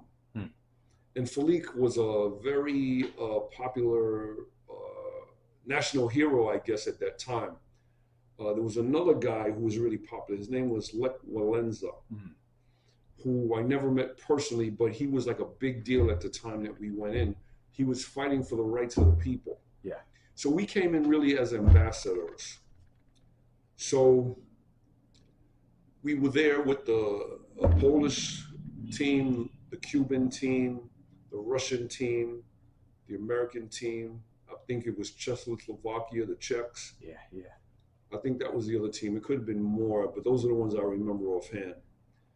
So my first night fighting was against the #1 ranked fighter in Poland. I don't remember his name. Now I was a pretty good fighter, but in Europe, the boxing is a little different. And these guys are really tough. So it kind of shocked me because his style was different from anything I ever fought before. So it was very confusing to me because he was maneuvering in a way that I didn't understand. So it was, because I was a pretty good fighter, but I had a tough time with this guy. Yeah. But I didn't know if I won or lost. But during, when the fight was over, and because it was all in Polish and I couldn't understand anything. Sure. But at the end of the fight, they raised my hand, so I knew I won. Wow. So I was like, okay. But it was a rough fight, and I took a lot of lumps, and actually I had to sleep with an ice pack on my head. Ooh. Now, the thing about amateur boxing is, in a tournament like that, you fight every day. It's not like you fight and then 6 months later. So my next fight was the next day at 2 o'clock. This was 7 p.m. at night. Yeah. So my next fight was the next day. It was at 2 p.m. in the afternoon. So I was still recovering from the times getting punched in my head from the first fight. Yeah. So it made it rough. And I don't think the guy was as good as the first guy I fought. Nevertheless, I did lose a decision. But for my efforts, I did manage to bring back the bronze medal. Wow. So that was kind of cool for me, to come back to America with a bronze medal to show for it. Yeah. So we left Poland, and from Poland we went to Switzerland. And we didn't have any fights in Switzerland, but it was great to see that country. I've never seen a more beautiful place than Switzerland in terms of the mountains and the greenery. It was just amazing, landing in Switzerland and looking at all of this scenery. And then it was back to New York, and then, let me just say this. I broke my hand. I forgot to mention this. I broke my hand in the first fight in Poland. So my second fight, I was fighting with a broken right hand. So I came back to Texas, and I was scheduled to fight again in Texas, which I did with the broken hand, and I won. But after that, I finally went to the hospital and got a cast put on my hand. Yeah, yeah. So that was my boxing. So let me move on to something I think should be talked about, which is hip hop and what I see about hip hop, because I get a lot of questions when I speak, especially because of the movie Rebel Kings. But there's a lot of things that they edited out of Rebel Kings that I said in Rebel King, but they didn't put it in the film. But I'll say it here because this is historical archives. So in I think it was the 40s that there was a movement in New York called the Beatnik movement. I'm not exactly sure when it started. I just know it was still around the 60s when I was growing up. Yeah. But it was called the Beatnik movement. And these guys wore berets, and basically they were poetry. There was a lot of things in their movement. It was poetry, there was song, and mainly it was bongo and spoken word. Now, we were being influenced by this, and maybe you guys don't remember this, but I do remember the Beatniks, because the Beatnik really turned into the hippie movement, and both movements had music. And the cool thing about it was a colorless movement. There was no black or white. It was just, you're a Beatnik or you're a hippie. So they use words like, oh, cool, man, or yeah, I'm hip. Yeah, he's really hip. Those was just the words we used back then. Yeah.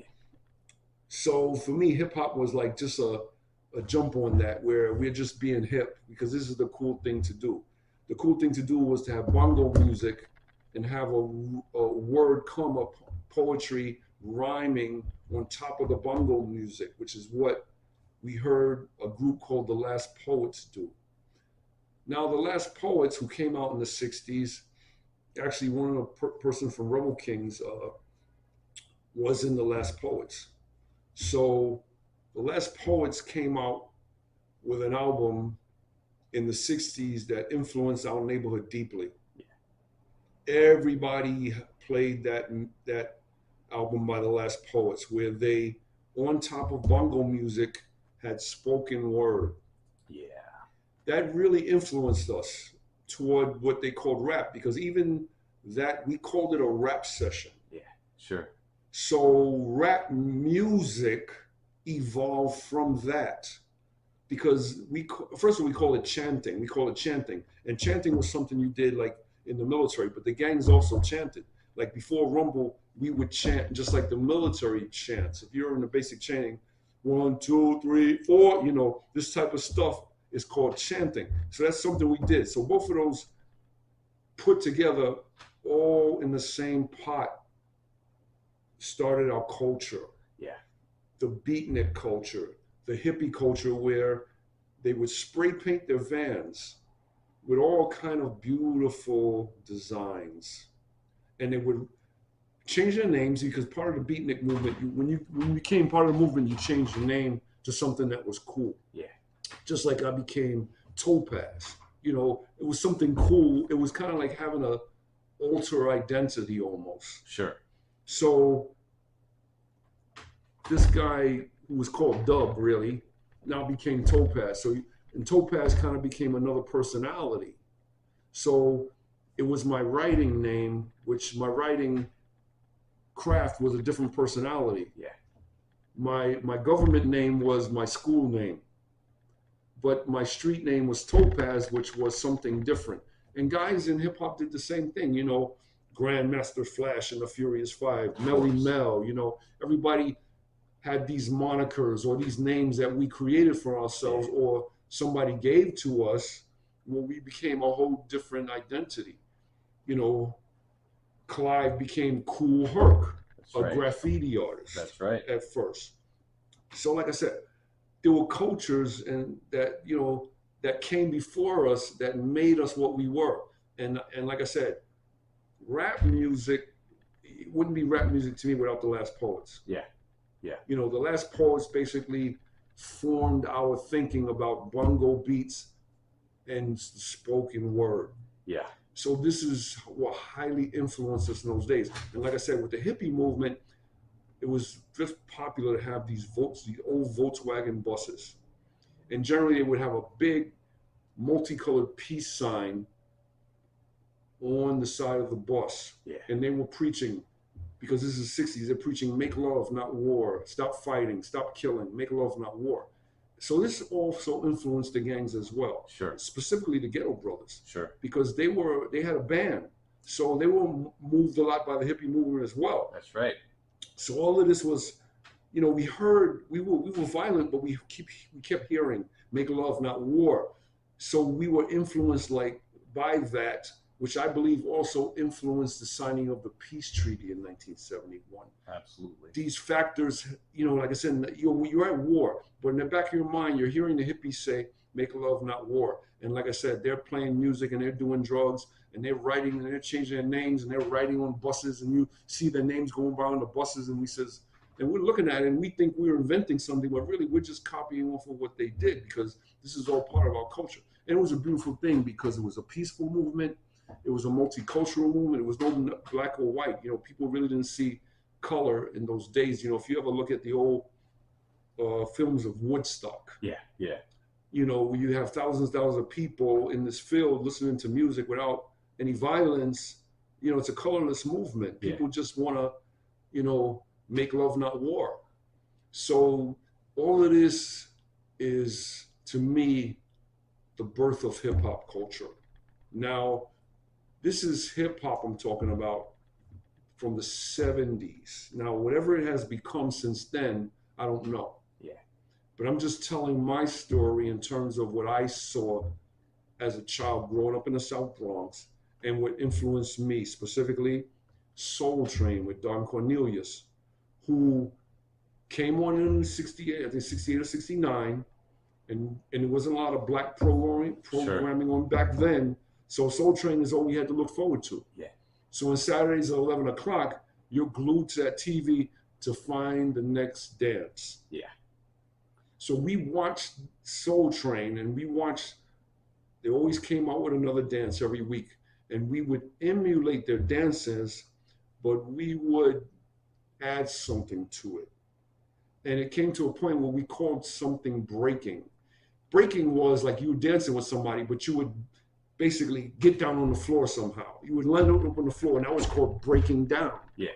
And that's how breakdancing became a thing. But like I said, it all evolved in this 60s movement of the beatnik movement and the hippie movement and the gang movement. This all melded into one little thing, became a beautiful thing called hip hop. Because like I said, I don't know what hip hop is today, but I know when hip hop was created, it was the most beautiful thing we ever saw. Yeah. And it can be beautiful today. And when I talk to the kids, I tell them, I says, you guys don't have to follow what somebody else is doing. You can make your own thing. You're from the Bronx. The Bronx creates things. So you guys, at any time you want to, and don't let anybody tell you you're too young. You're never young enough to create something amazing. So I always tell them, I said, listen, take your talents, take your skill sets, and just create something. We didn't know we were creating anything. We didn't know we were creating a multi-billion-dollar, it really is a multi-billion-dollar worldwide, business at this time. Yeah. But we were just having fun. We were just trying to make the community better. We were just really just using what we had because we didn't have a lot of money or a lot of whatever, a lot of chances. There was no record label to go to. Yeah. We were just having fun in our communities. Yeah. And it was pure. And it was necessary. It was a vital part of our community back then. And I think somehow, some way, it could be that way again. And when you were recording the main part of your oral history yesterday, you talked some about what writing meant to you, and I thought that was a really amazing part of your oral history. And I was wondering if you could share a little bit about your thoughts on the old meaning of rapping, what rap sessions, like what's going on with rapping and rap sessions, what was going on there? So the thing about rap in terms of what we understood back then, a rap session was like, okay, the Black Panthers or the Young Lords, you think about these organizations. So they had rap sessions, and a rap session would be basically you and a group of other people like-minded or not like-minded, but anyway, you would have a bunch of guys or guys and girls get together and basically dialogue with one another. It could be a dialogue about certain, and a lot of it was social issues, because even the beatniks, these were all social movements. Mm-hmm. So they would dialect about issues and problems in the neighborhood. When you think about the Last Poets, that's what it was. It was a dialogue. Oh my God, people aren't going to like this, but I'm going to say it anyway. It was a dialogue for Black self-correction. And people don't want to hear that, but I'm going to say it because that's what it was. It was them dialoguing about, we got a lot of problems. We got a lot of racism. We got a lot of stuff holding us down. But it was about us not holding ourselves down, which tapped into the gang violence where you're killing your brother man in the neighborhood. You're destroying your own neighborhood. So the Last Poets spoke to that because people, like I said, they don't like to hear that today about self-correction. But mainly dialogue could be about, well, the white man is doing this or the politicians do that. Mm-hmm. But with the Last Poets and most of the stuff on their music was about us, what we did to each other. And our own stupidity that kept us beneath what we were supposed to be in this land. So it was a self-awareness dialogue that the Last Poets brought forth. And like I said, not that there's not issues that need to be addressed in terms of what politicians are doing. Sure. But I'm just saying, you can't just have that alone. You need the self-correction too. You need both. You need them to do the right thing. But if you're not doing the right thing, then it's just a handout. And if you don't have the correction, then you're going to stay in the hole. Because there's the persecution part of it, but then there's the stuff that you do to screw yourself up. Yeah. So that was about dialogue, sitting down and having real conversations about what's really going on here. Yeah. And the fact of the matter is that the community could come together and have a dialogue about, okay, what do we need to do about that? In fact, let me kind of sidestep into snitching. And I know people don't talk about snitching, but I'm going to talk about 60s snitching and what we consider snitching. Yeah. Now, gang ruled the neighborhood.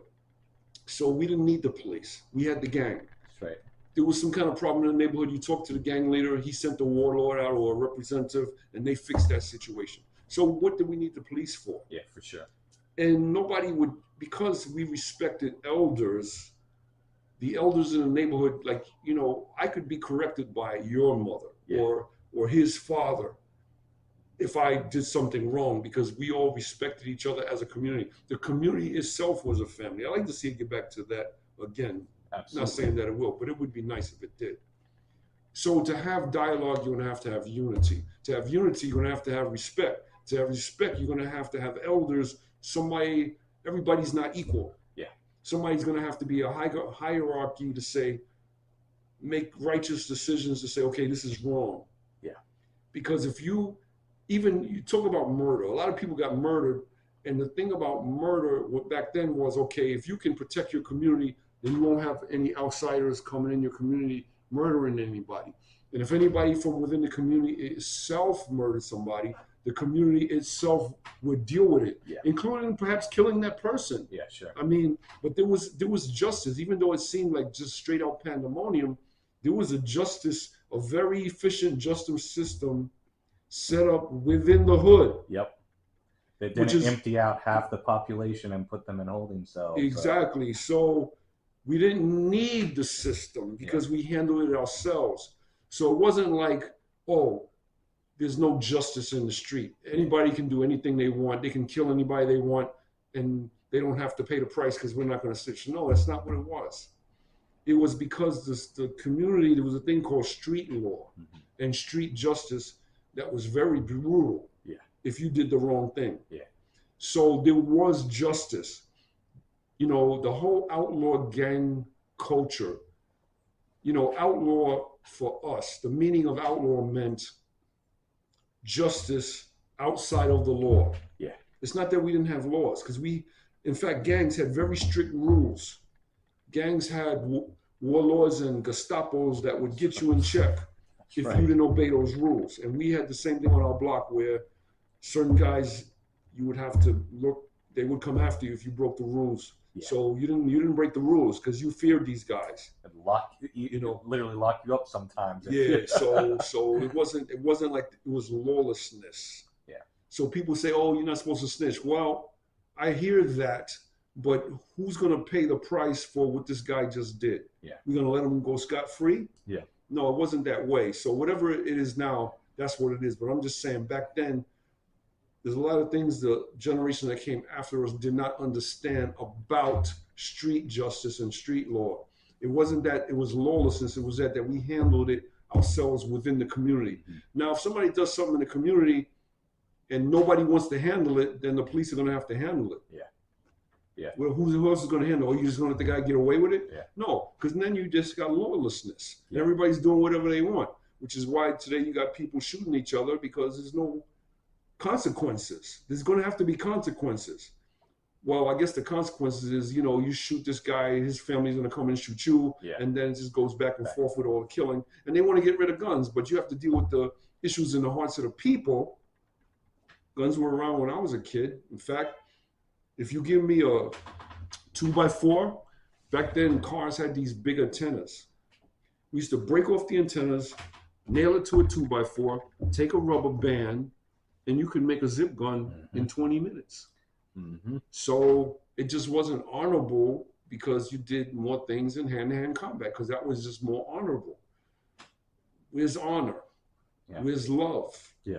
These things are missing. So I think if we bring back honor and love and respect, we can do things better than we're doing it right now. Yeah.